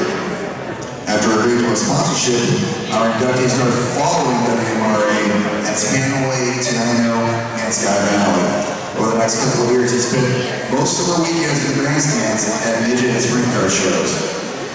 In 1976, he got more involved in Happy Camp and signed him up as a day sponsor for Gary Patterson at the Dirt Cup. Later that year, the dealership sponsored a driver for a weekend in September. That driver won twice with Temple Toyota on his car, taking checkered flags at Skagit and Sky Valley. His name was Jerry Day. That started a sponsorship program that lasted until he sold Temple Toyota, and a friendship that lasts to this day. While that was happening, something perhaps even more important happened. Attending a WMRA race at Spanaway, the local track announcer had trouble keeping up with the ultra-fast midgets, and our inductee offered to help spot cars for him. Instead, the announcer just handed him a microphone. Here, you call these guys. Apparently it went well enough that as he started to travel home with WMRA to some of their other events elsewhere, the Northwest's newest announcer was at work. In 1979, Northwest Sprint Cars was founded with drivers such as Day, Cecil Walker, and Keith Jensen all involved, seeking a standard minimum purse for their races around the region. And through Jerry Day, our inductee got involved with them also, doing some announcing and also running race reports. And doing a little bit of travel with them. One of those traveling events being what supposedly was the first ever true sprint car race at Scottsdale, Oregon, happening before an overflowing house of spectators. In the club's initial year, they ran 2 shows in the Elma half mile, and later the club ran several programs for the new 3/10 mile dirt track in Elma. He also tried his hand at promoting, doing so for a year at Tenino with a partner. That experience that year, however, made him decide that it was perhaps not the best thing for him to do. While doing all that, he was writing articles and sending them out to all the racing print media, just being before the internet was around and long before information was instantly on one's cell phone.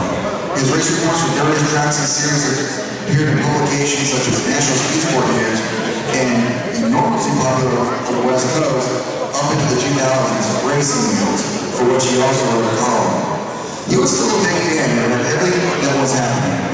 He then announced regularly at Skagit Speedway for a time. Already in the open wheel divisions, they had him start announcing the other fender classes also. Even though he was really an open wheel guy, he didn't mind too much as this kept him out of the beer garden. He meanwhile continued announcing and doing PR for both WMRA and WRA. In the mid-1980s, he was approached by Rebel Jackson Sr. and Dan Graber to help with the transition of the new series.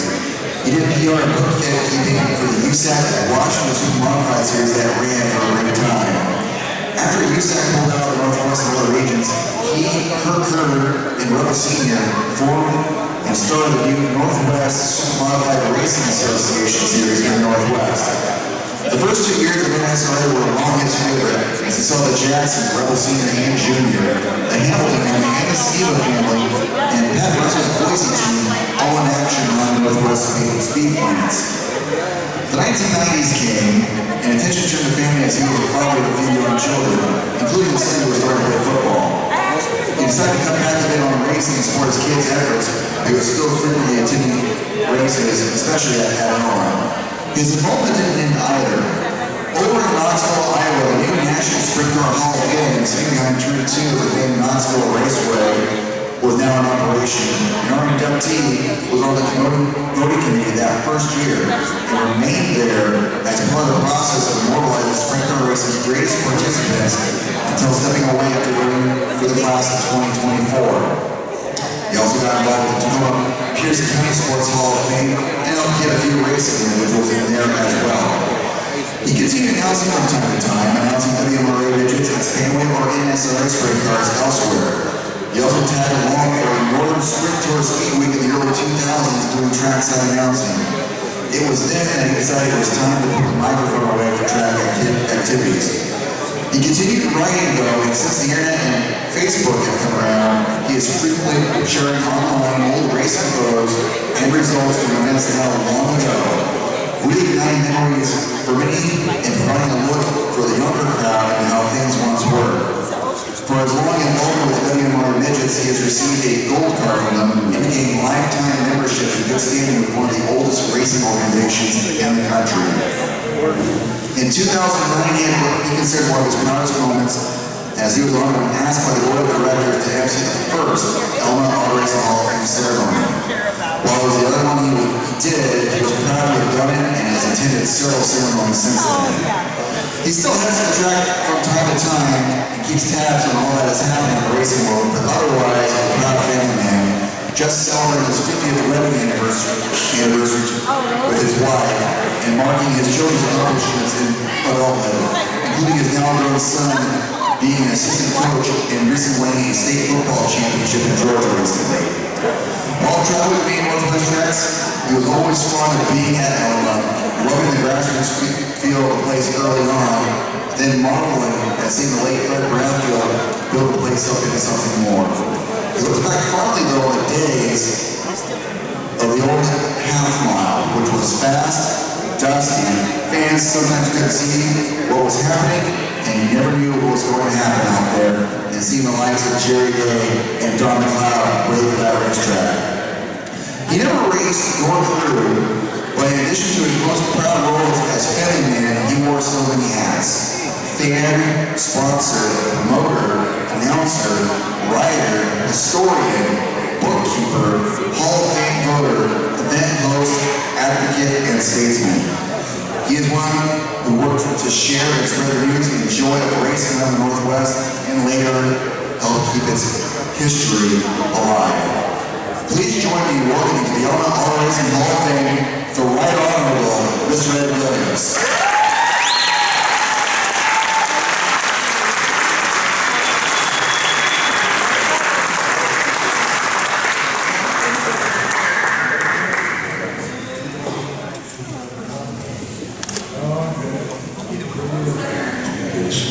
I have noticed that, thank you, Andrew, but if people are introduced as the honorable, there's a pretty good chance they're not, so we'll start off with that.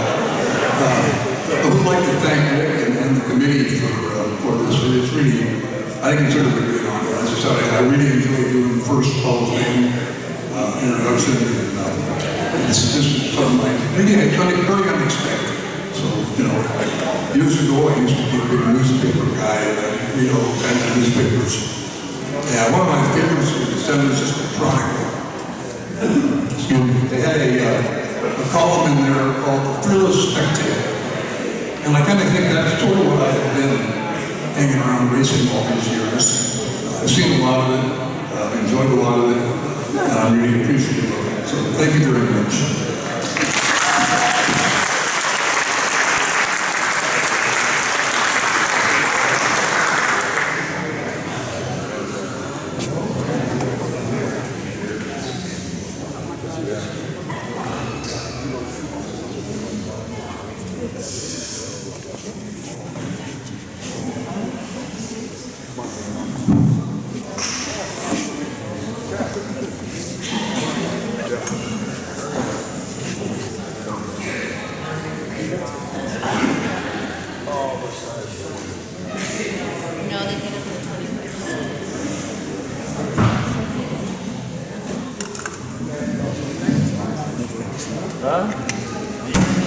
Yeah, I was singing, but that was... Good. Now the jackets have not been embroidered yet. The jackets are being given now just to make sure that they fit. They will be embroidered properly and presented to the inductees at the July gathering that we'll have.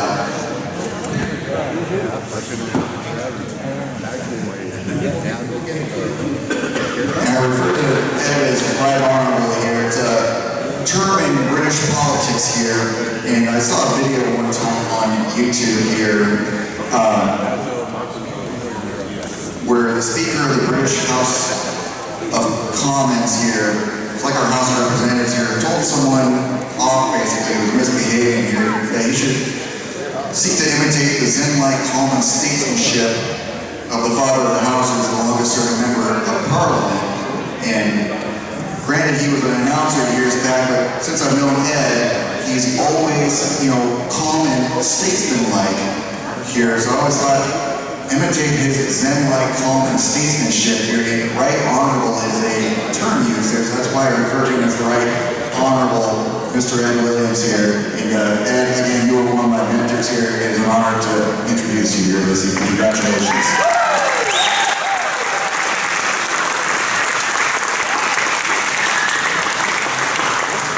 Our next inductee, I got to watch him race. This inductee into the All Racing Hall of Fame got his start back in the 1980s racing cars in South Dakota.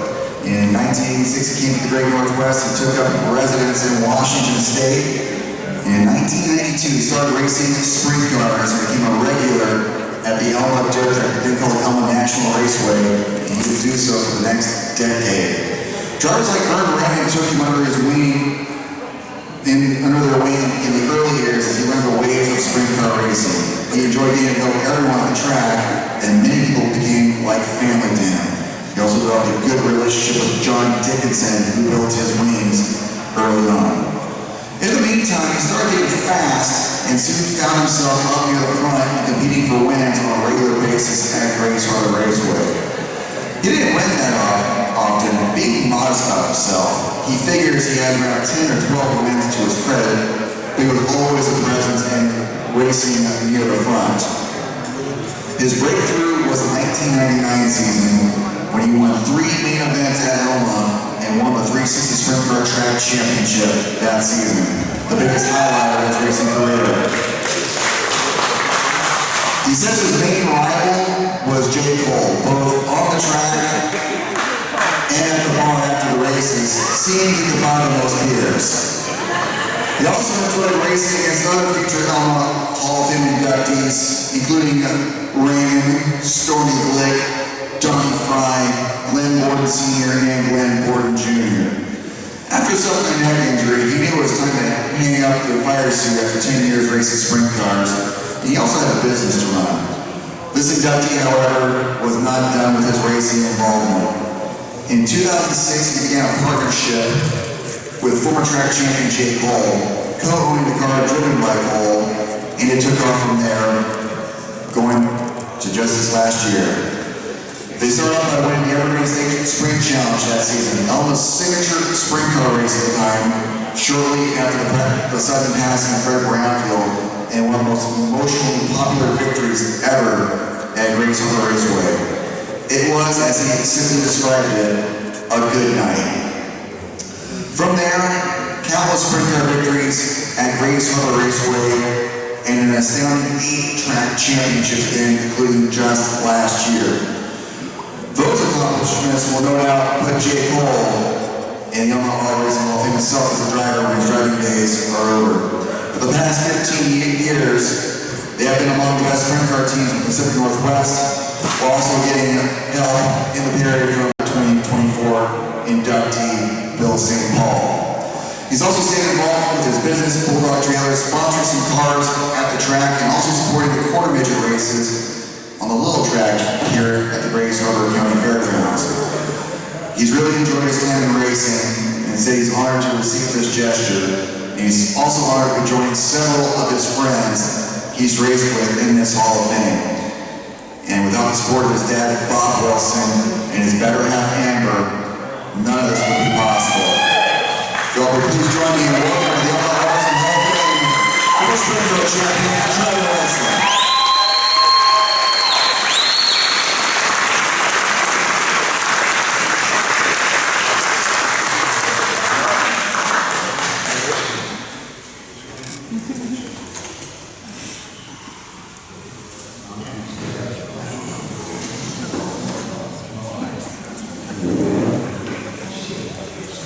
Well, I definitely won't be here as long as Fred Rannard is.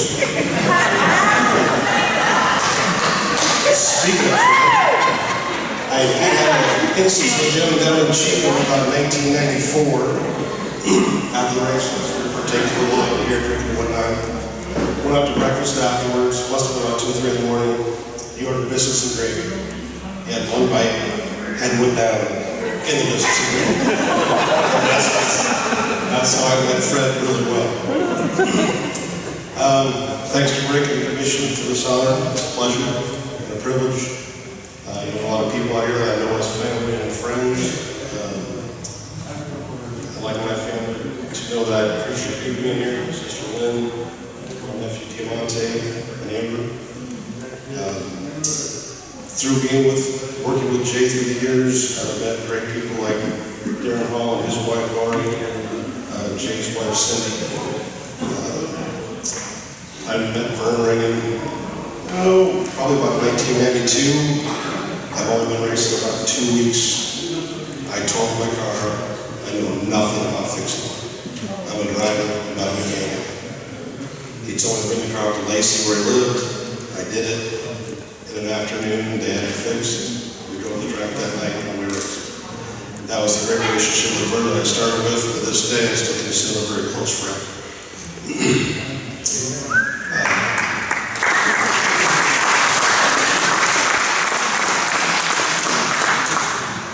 I've known Glenn Morton Jr. for a long time. Raced with him a long time. Had moments with Glenn Sr. He remembers it.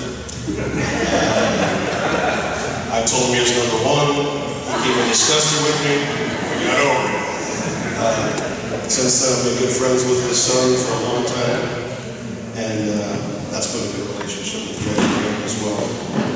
It's been an honor to be involved with this track for over 30 years now, and hopefully another 30 years more out. But I appreciate it. Thank you.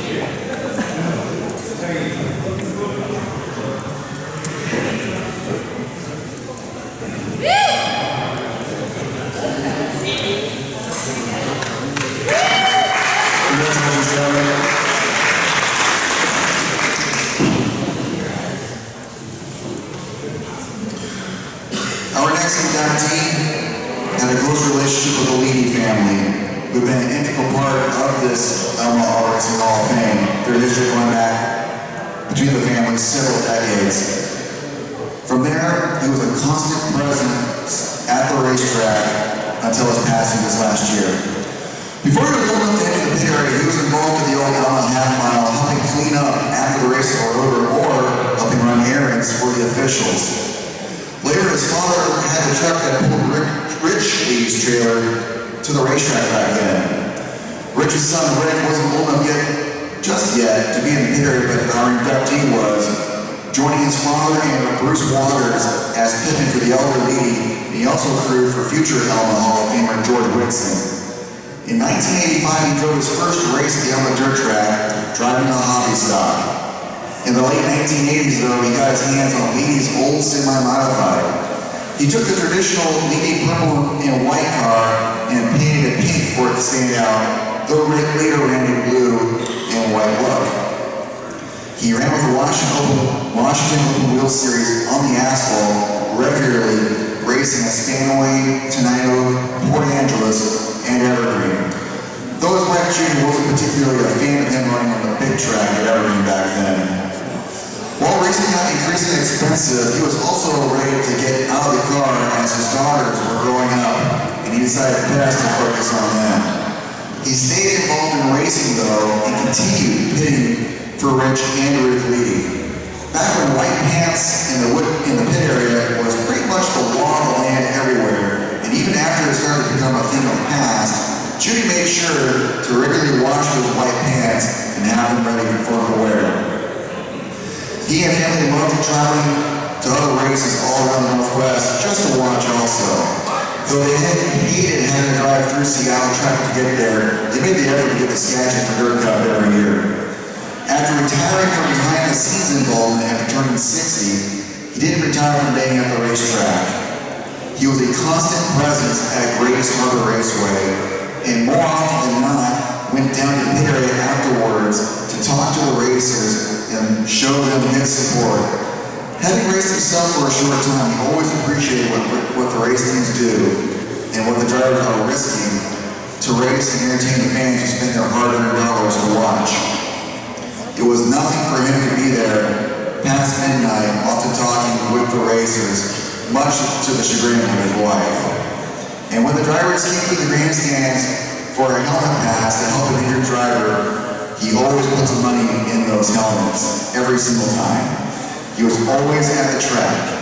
And in fact, the day before he went to the hospital for what sadly was the last time, he was at Greatest Harbor Raceway attending the races. From his time as a kid helping clean the track grounds after the races, to crewing, to driving, to being one of the most supportive race fans you could find anywhere, his involvement in racing spanned 55 years. He always found a way to be a helping or involved presence of sorts, and for that he's earned this honor. When he was announced as an inductee last month, it generated an enormous positive response from the Elma racing community. With his family accepting on his behalf, please join me in welcoming to the Elma Auto Racing Hall of Fame, Randy Hooper.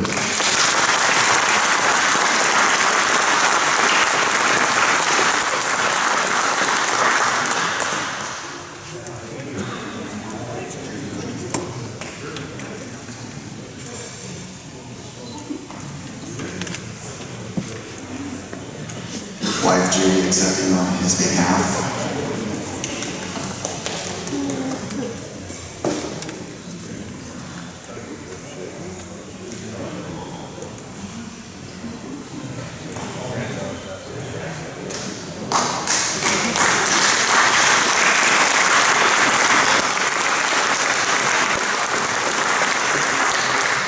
And these jackets have not been lettered yet.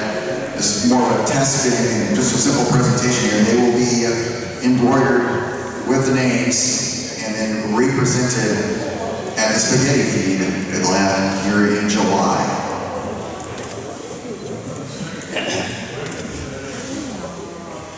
Congratulations, Judy.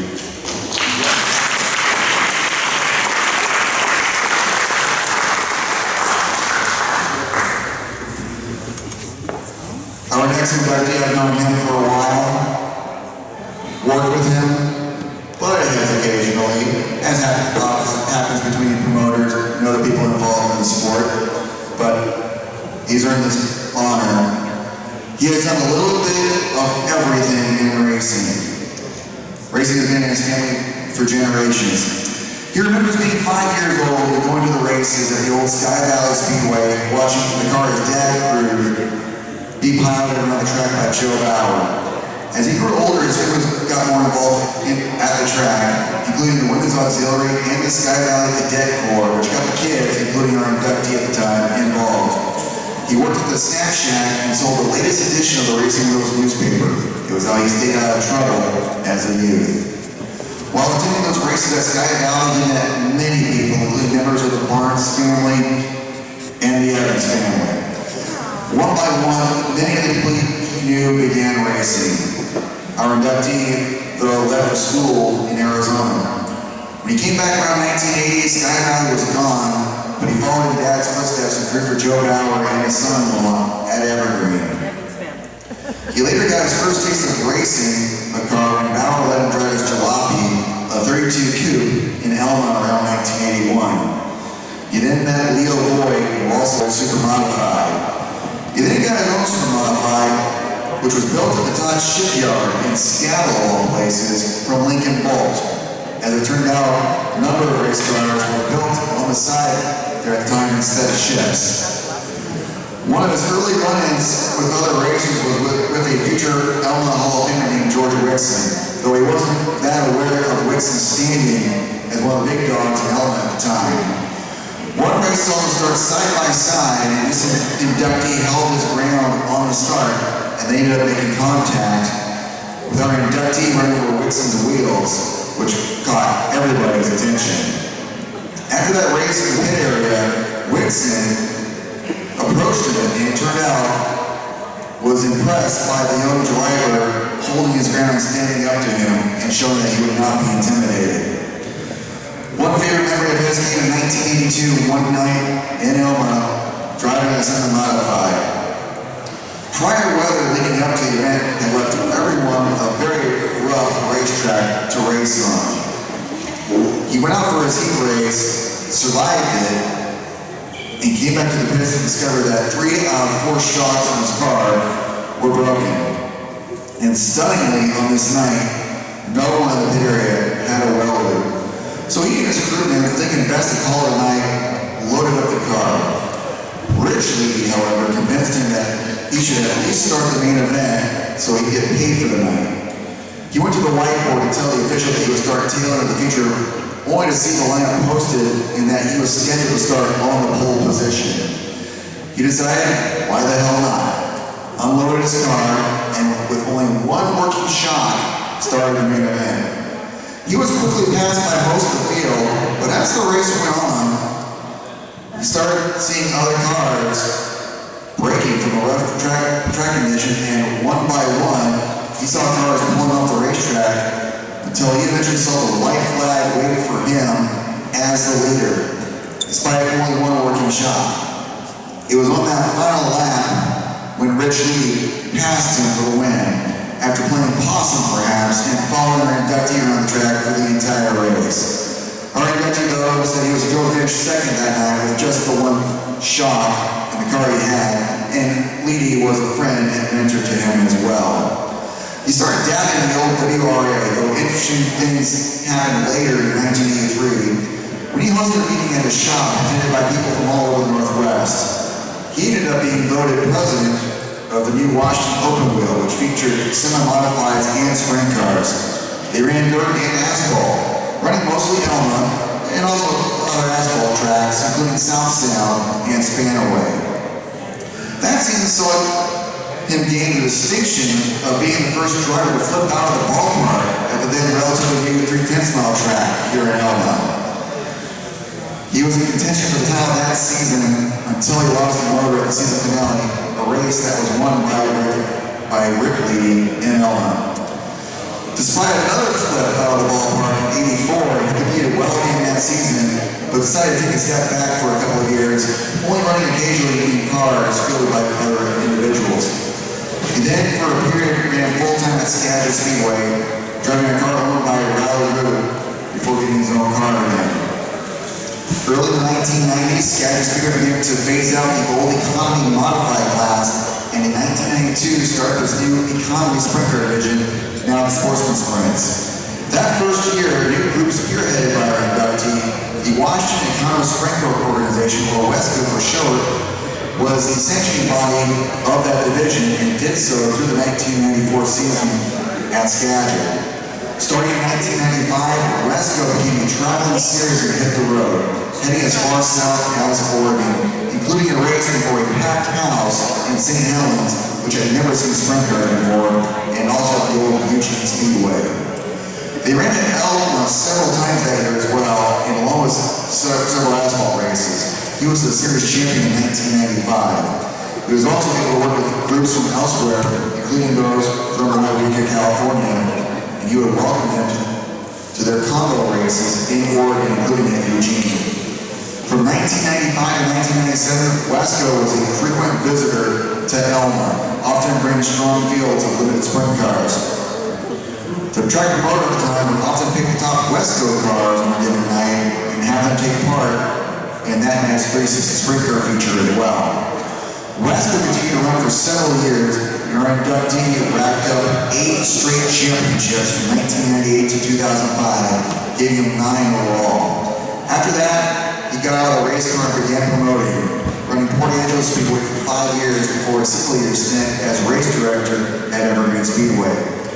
He jumped back into the dirt scene full-time, working the pits at Skagit Speedway for a couple of years, and then returned to Grace Harbor Raceway in 2014, working as a track operations manager under Steve Byler.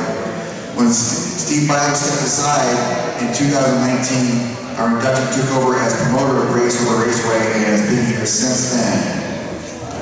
In the past decade, being dedicated to Elma racing, he has received many accolades, including awards from the Western Auto Racing Promoters Association, such as the Miss America Easy Dedication Award in 2022, or 2021, I beg your pardon, and in 2022, winning the Reg Bagley Award for Promoter of the Year for the Timber Cup NARC Sprint Car Race at Grace Harbor Raceway, and now he can add one more title to his resume, Hall of Famer. Join me in welcoming the Elma Auto Racing Hall of Fame, Bert Johnson.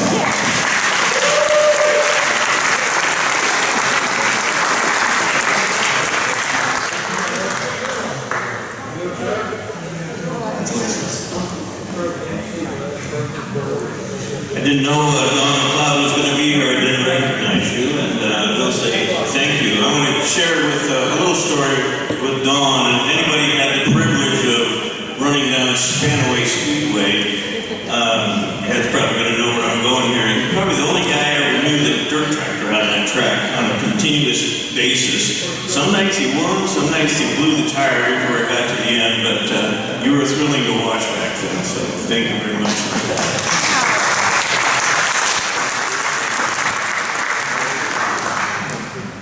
Did we lose Fred? Well, there he is. So, Fred, I can out-talk you. I can guarantee you that. But I won't do that here. I did want to bring one thing for Rick here tonight, a little bit of memorabilia, and I got it sitting on the table. And I don't recall exactly what it was. It was either Christmas or my birthday. But my boys had got me a gift. And it was part of our uniform and stuff like that. So they asked me, what do you do for the old ones? And I said, well, hang on to them. Someday I might get in the Hall of Fame. Wow, here we are. So, feel free to open that up and let's have a good laugh with this one here.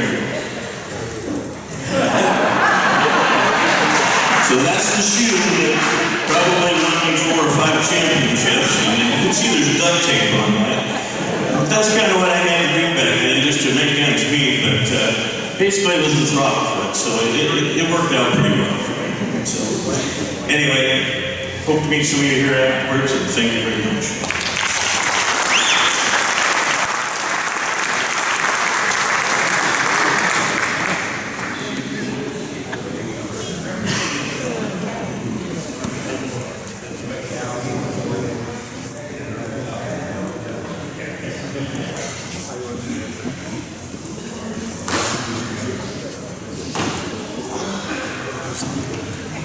So this is my son, Bert. So many of you know that he also races, and so does my other son, Sean. But one thrill I will share with you guys, having stopped running probably 2005, I think the last one was in the car.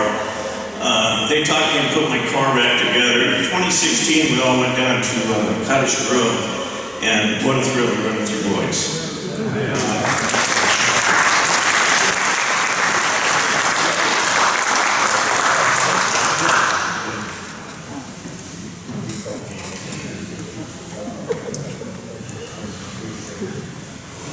Congratulations, Bert. And again, I've worked with many promoters here, I can tell you, and having put together a couple of races myself here. Promoting is one of the most thankless jobs out there, so Bert, congratulations, well earned. What makes a good flagman? You want to ask this 2024 inductee of the Elma Auto Racing Hall of Fame. He never drove a race car, but he had a lengthy career behind the scenes, or rather in front of everyone, letting everyone know when the race started and when it ended. He went to the races at the El Cajon, California track as a kid, and got involved with the help of future Elma Hall of Famer, a race director by the name of Bob Valencia, who brought me to the pits. And about age 15, he was helping to line up cars. Eventually, his family moved up to Washington, and he followed Valencia to the Elma dirt track, where he became an assistant flagman to Valencia in the mid-1990s. At the time, the young man had not been to any other Northwest racetracks, just Elma. Fred Rannard, meanwhile, had taken over promoting at the newly renamed Grace Harbor Raceway Park and took an immediate liking to the younger assistant flagger. Brownfield's growing sprinter had been running for a couple of years. Our inductee asked if he could tag along at some of the races elsewhere, and Brownfield, having something up his sleeve, responded in the affirmative. Fred and his wife Debbie picked him up in Tumwater one day on their way south to Oregon. Arriving at Southern Oregon Speedway in Medford for the start of Speed Week, he was figuring that he would be helping set up programs or some other small task, as Brownfield otherwise had his staff around. He was stunned, however, when he was instead handed a brand new set of flags and was told that he was going to be the head flagman that night.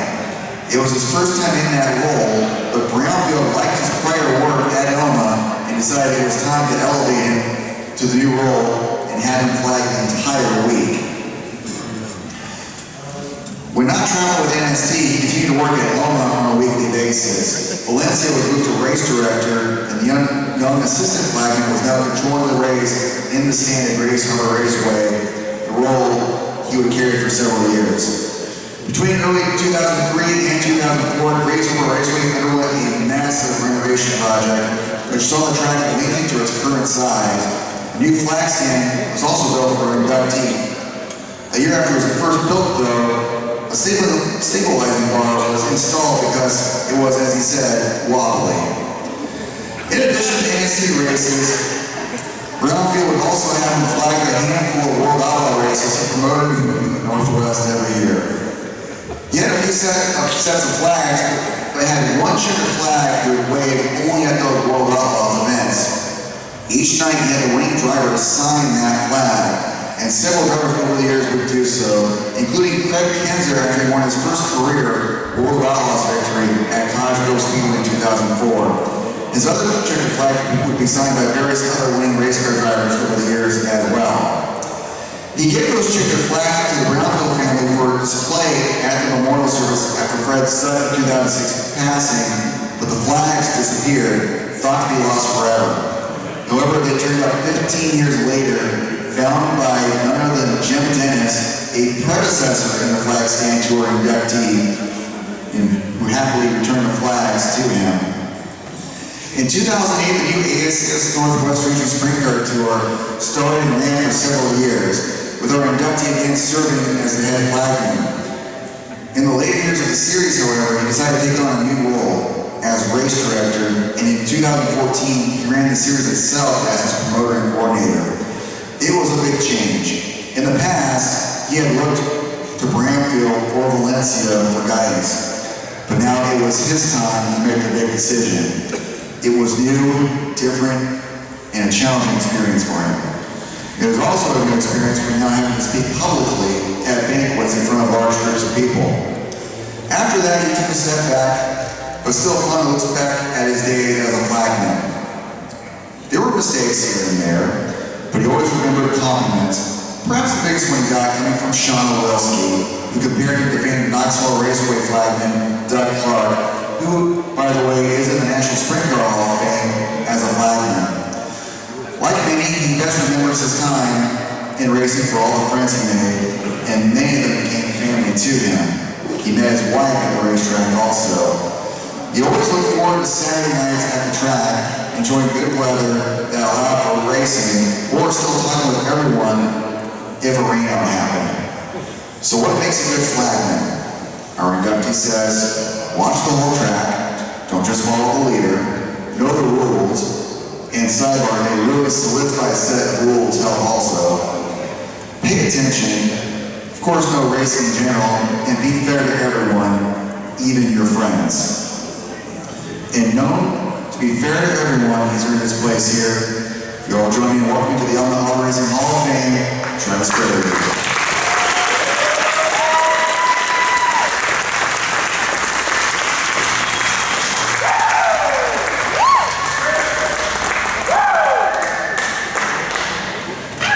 Well, like I said, I love public speaking, and all my friends know that, so Fred's told all my time I have just things to say. Just like to thank all my friends that got me into this, Fred, that helped me start my career. It's been a great time in my life, and I said I got to meet my wife at the racetrack, and she's still with me this day. I think this is our second time to make it together. The first one was my first date in Yakima when we first met it. And quick story with the Demings that night with Jake Cole and his whole race team and all that. I needed a date next day for the banquet, so I had her come. Told her it was a big deal, it was a sprint car hall or a sprint car banquet on that. She dressed up all pretty. Got there in a bunch of track races. Didn't look so very good. But it's a great honor to be inducted to this. There's so many great legends in this sport that I'm going to share with you. Thank you guys so much.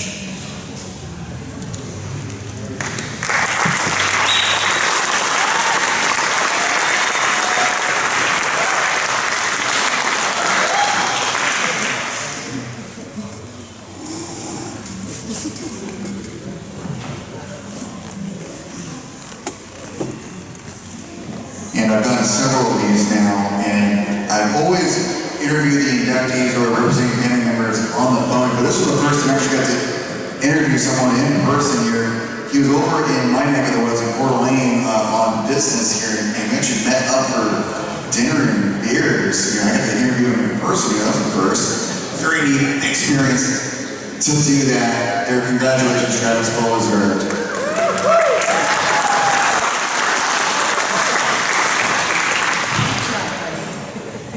Our next inductee into the Elma Auto Racing Hall of Fame says he's shocked to be receiving this honor. He's always tried to keep lower key and be almost a behind-the-scenes type, even while a competitive racer, but his diverse racing career had caught the attention of many over the years. Like many racers, this inductee discovered racing at a young age thanks to a parent's involvement. His dad, Glenn Walker, was a racer, and he got involved in racing through him. Before he was old enough to drive, he was a regular passenger in the water truck, taking rides around the racetrack as it was prepped for the next day's races. He eventually got a semi-modified to work on and then drive, and in the early 80s, he hit the Elma dirt track for the first time. Nothing big, he says, but he was just getting valuable seat time in a race car.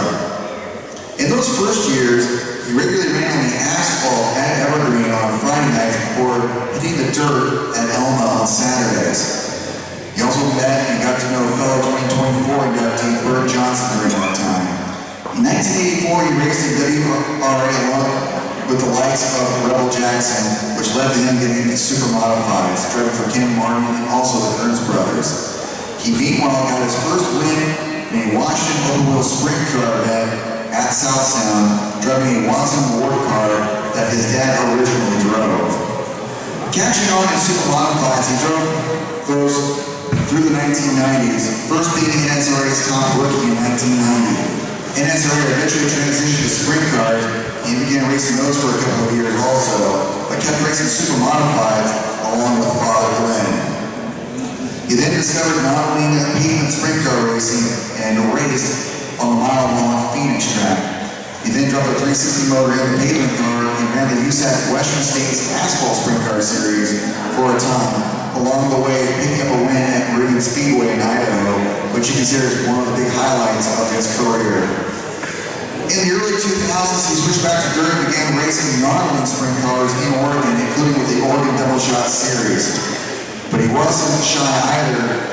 Once in a while, racing with California-based USAC CRA 410 sprint cars, and he was proud to do so despite being outgunned against the top wingless racers in the West. Meanwhile, he had built many race engines as well, and several of those engines won races around the Northwest. Throughout it all, his family was often with him traveling to race time together and making memories. A crash in a wingless sprint car at Cottage Grove made him decide it was time to call it quits as a driver, but he still tries to keep involved when he can. He considers among his best memories over the years going to the Elma half mile with his dad Glenn, first watching and then helping him out and just being involved. It's come full circle in the ways, as he has two daughters who are now dating drivers in the limited sprint car division at the modern Grace Harbor Raceway. Like he did for his father before, he's now usually in the area helping the girls' boyfriends out on Saturday nights in Elma. Though he is modest about it, his diverse career and accomplishments have earned the respect of all who know him.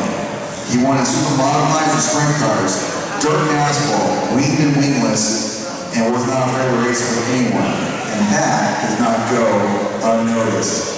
Please join me in welcoming to joining his father in the Elma Auto Racing Hall of Fame, Axel Walker.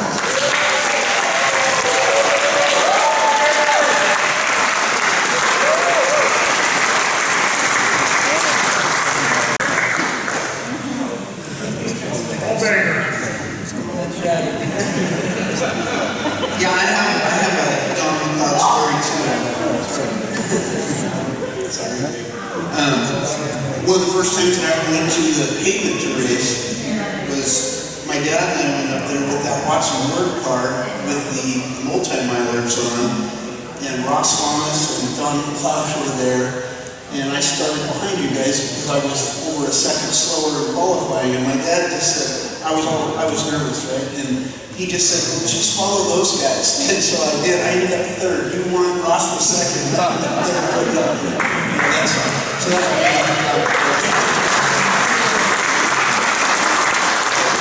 anyway, I really appreciate this. It goes without saying that this is a huge honor, and I really appreciate it. It was shocking. And you know, Bert, you are a very calm and collected guy, because when I was younger and arrogant and thought I was really good at what I was doing, I gave Bert a really hard time on more than one occasion. And he's probably, one of my better friends now. I appreciate that. Rick and I, we did a lot of stuff together.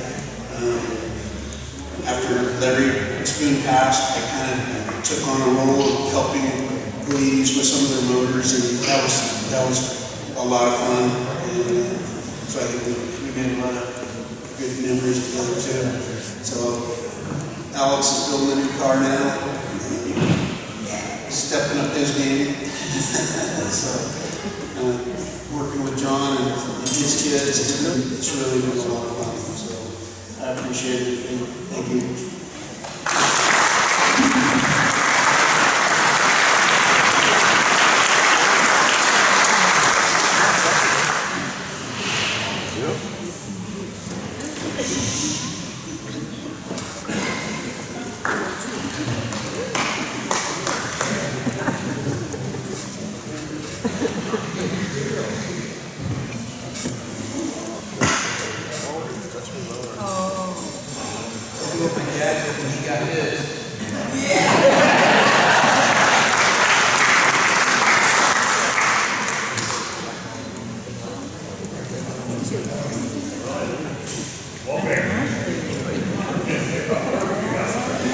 And we have one more again after our last inductee here. We will have Rick come up here and present the Spoon Distinguished Service Award and the Brownfield Exemplary Contribution Award. Here, so don't leave quite yet for this last inductee here. This inductee sadly passed away in January, but he had the experience of accepting the honor of the Elma Auto Racing Hall of Fame honor on behalf of his father several years ago. Now he was posthumously joining his father as an Elma Hall of Famer. His time around Elma spanned over 50 years. Growing up at the old Elma half mall, he watched cars owned and prepared by his father win championships. When he was old enough, he began crewing in the pit area. After doing his time as a crewman, he decided to try his hand at driving race cars himself. First came into a hobby stock in 1983. In 1988, he moved into semi-modifieds and and in 1989 was voted the most improved driver in a division by the EARA. He was ultra competitive in nature, both as a driver and as a mechanic. Eventually, he decided to hang up the fire suit and focus on crewing, as he felt he was more naturally a mechanic. It was here where he would create his racing legacy as a crew chief of the 360 Sprint Car Division in Elma. He was described by some as one of those who forget more about race cars than most people would ever know. He was involved in the careers of several drivers, some of whom won track championships in Elma.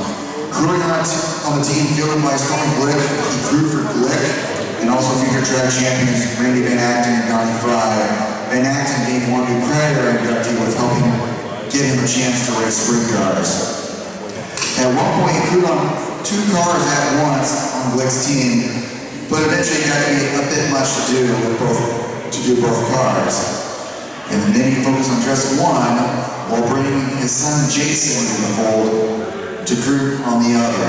In a little competition between father and son commenced for a time. One proud moment came when Donnie Fry won a track championship in Elma with our inductee as crew chief. Perhaps his closest friendship and partnership was with a driver from Shelton named J. Cole. He helped Cole build his first stock car in 1985 and was part of Cole's team when he won his first sprint car championship prior to departing for Glick's team. After 2004, he reunited with J. Cole, and along with team partner and fellow 24 inductee Trev Wilson, who joined the fray in 2006, they became one of the top sprint car teams in Elma and around the Northwest for a long time, winning several races and 7 more track championships at Grace River Raceway, including just last year. He was there for Cole's first title and for his last.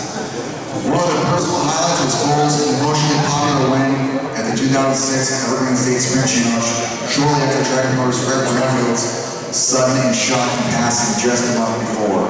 A couple of wins in Skagit were also highlights for them. Their accomplishments as a team has cemented Gold's place in the Hall of Fame when his driving days are over, and also helped elevate Trev Wilson to the Hall of Fame this year. Cole gave high praise to him as one of the biggest reasons for his success, as he had fun no matter what, but was also honest with Cole when needed. As well known as he was for his prowess as a crew chief, he was just as well known for being one of the best people to talk racing with, and being one of the best people to just have present in the pit area at Grace River Raceway, or any other pit area for that matter. He was known to give his time and advice to anyone, and often loaned out parts to help other racers out. His competitive drive as a mechanic and crew chief made him unafraid to try different things on his race cars also. He died when votes for this Hall of Fame class were being tabulated, but ironically, he had experience of accepting the honor on behalf of his late father in 2011. Now he joins his father, Jack Davidson, as an Elma Hall of Famer. His family accepting on his behalf. Please join me in welcoming to the Elma Auto Racing Hall of Fame, Bill St. Paul.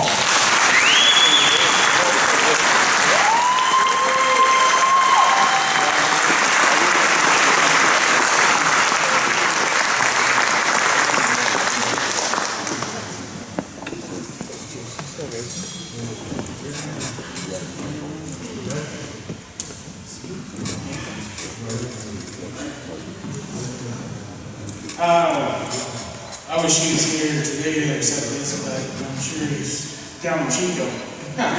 Watching it up to the Brearty Coors Light or something. Like you said, there's, he forgot probably really all over our racing, but we had a lot of good times, and we traveled all over the place.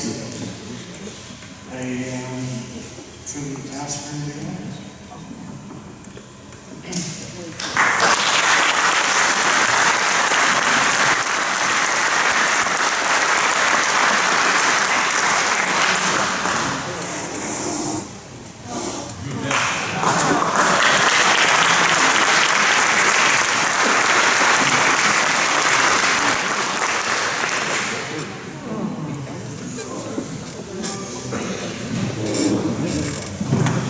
congratulations to all our inductees.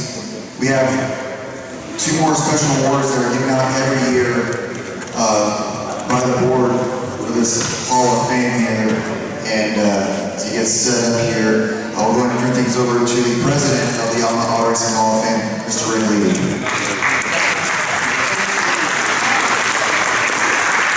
Actually, Andrew is wrong. Tonight we're making 4 special awards.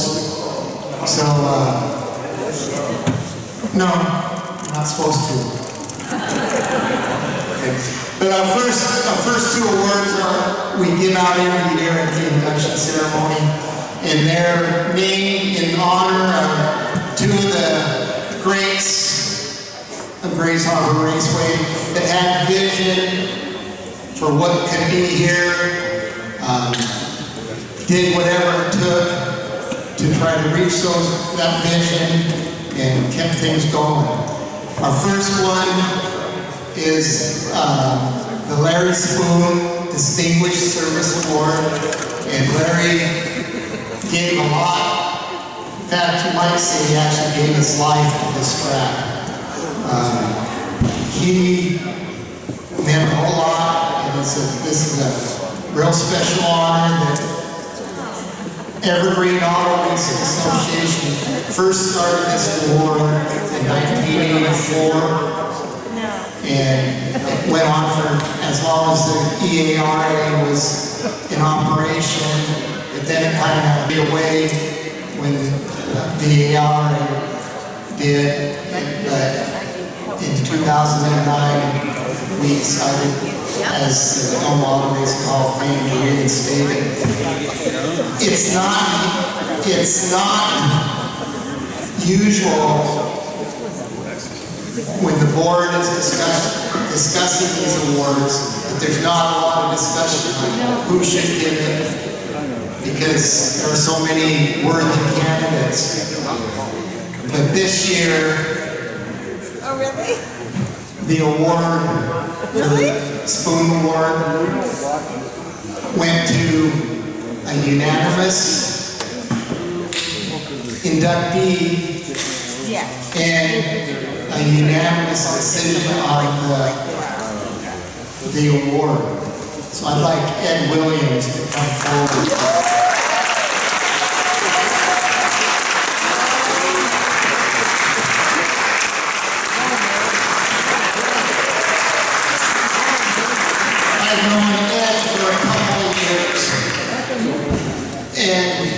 I really can't think of anybody that has done more for auto racing in the Pacific Northwest than Ed. So congratulations.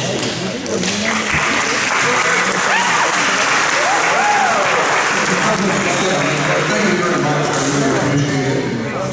You know, I got more on it than I put into it. I think you should get right into it. So thank you very much.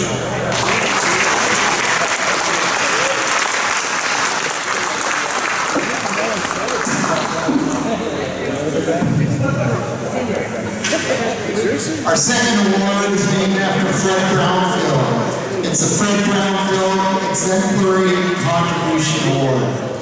And Fred always said that he wanted to leave the fans knowing that they got so much out of the racing event. And he would help racers out. He did a lot of stuff that people didn't know about, a lot of stuff that they did know about. He was just an extraordinary man. And I think our 2024 award winner fits that same category. And again, the board unanimously picked this man for this award, Trev Wilson.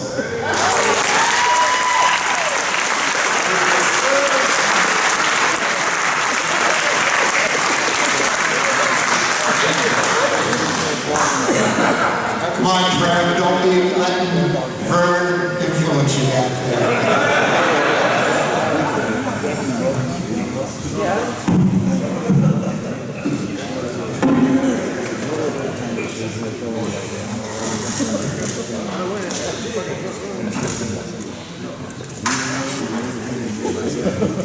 That one was a surprise. Thanks again to Rick for bringing along Cindy, John. This is really special to me. I'll cherish problems. Thank you very much.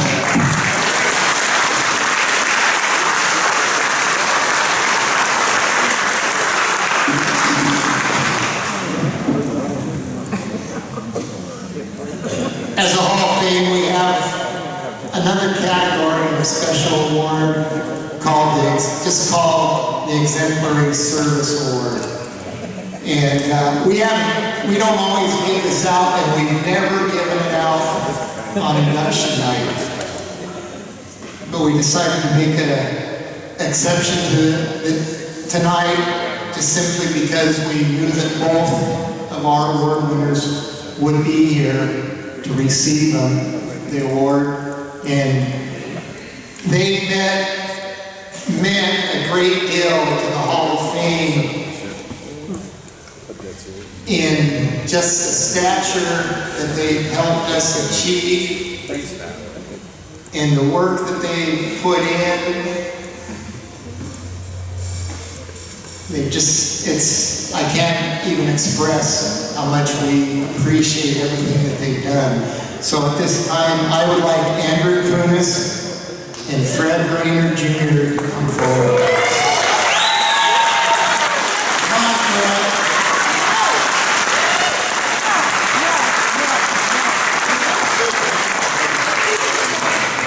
Comes the pie! No speeches, Fred! No speeches! None! I'll keep the microphone. Every year when we start planning, contact Andrew, and my biggest fear is that he's going to say, sorry, Rick, I've just got too much on my plate, because he does. But he never says that.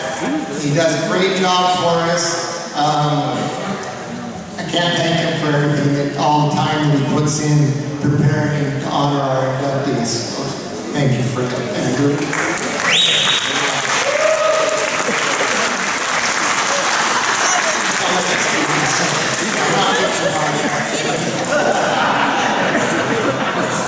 Fred, clear back at the beginning, back in 2009, when we were trying to get this started, he was one of the first ones to start giving us some recognition. And somewhere along the line, I don't remember if it was 2009 or 2010, I think it was 2010, he had me on his passing to interview me about the Hall of Fame. Phil was on it also. And that really gave us credibility, and he continued that through the years, and he's kept in contact with me. It's been 13 years, and probably that long since I've seen him. But he's kept in contact, kept up with what we were doing down here and stuff. Fred, thank you for all you did in the beginning for us.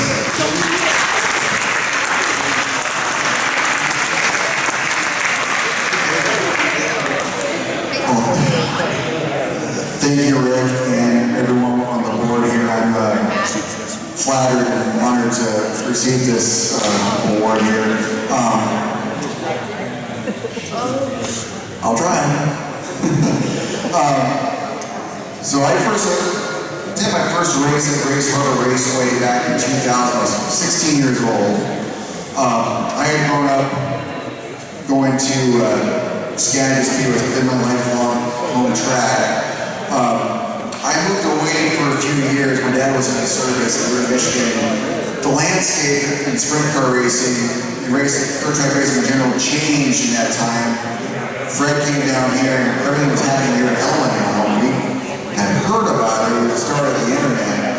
And we came back here. It took us a couple of years to finally get down here to Elma to see Grace Harbor Raceway Park. And I've made at least one visit almost every year, except for maybe 2 or 3 years over the last 24 years now, and I genuinely really enjoyed my business at Brearty Raceway. I travel all over the Northwest and elsewhere in the country, but I always try to come here to Elma at least a couple of times every year, whether to announce the focus midgets or do the occasional fill-in announcing night. And it's become a second home to me. And I was approached before 2017 to MC my first Hall of Fame induction ceremony here, and I said yes, but needless to say, it was quite nerve-wracking. One, I never felt comfortable calling people on the phone. Everyone could call me, and I always was worried that I would be bothering them at the wrong time here. So the first couple of years was a real adventure. Just get myself to call the inductees. You know, many of them I never met, and some of them I never heard of. But throughout it, I got to learn a whole lot of racing history here in Elma. A lot of the stories that I heard from the inductees or representing family members, and this has become a very, very fun thing to do. And this was the 5th time I emceed the ceremony. I was going to do 2020, but you know, we all know what happened back here. And I'm very glad to see that Rick, Cindy, Jeff, everyone here got this thing going again here. And I got a lot of stuff happening in racing here. And there might be some other stuff happening as early as this year that might be pulling me away. But as long as it's open here, I'll continue to be a part of this here. And again, as I said earlier, he likes to talk a lot, we all know, but Fred Rannard Jr., I grew up hearing him announce. One of my earliest memories as a little kid at Skagit Speedway, he was in the booth announcing, and he, along with Ed Williams, is one of my mentors here. So I was very proud to introduce the both of them tonight, and to award alongside Fred tonight is an absolute honor here. That means a lot, and thank you very much, and thank you everyone.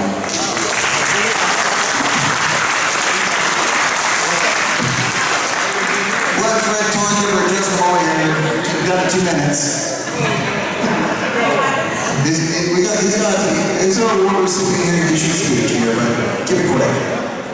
No, absolutely, and I don't feel worthy of this. I know I've been around a few years and done some things, but my contributions to the Hall of Fame really have been minimal, but done what I can through the years. Thank you so much. Truly a great honor. Just great to see everybody here this evening. Thank you. Thank you, Rick, Cindy, Jeff, Glenn, Randy, Mr. Waters back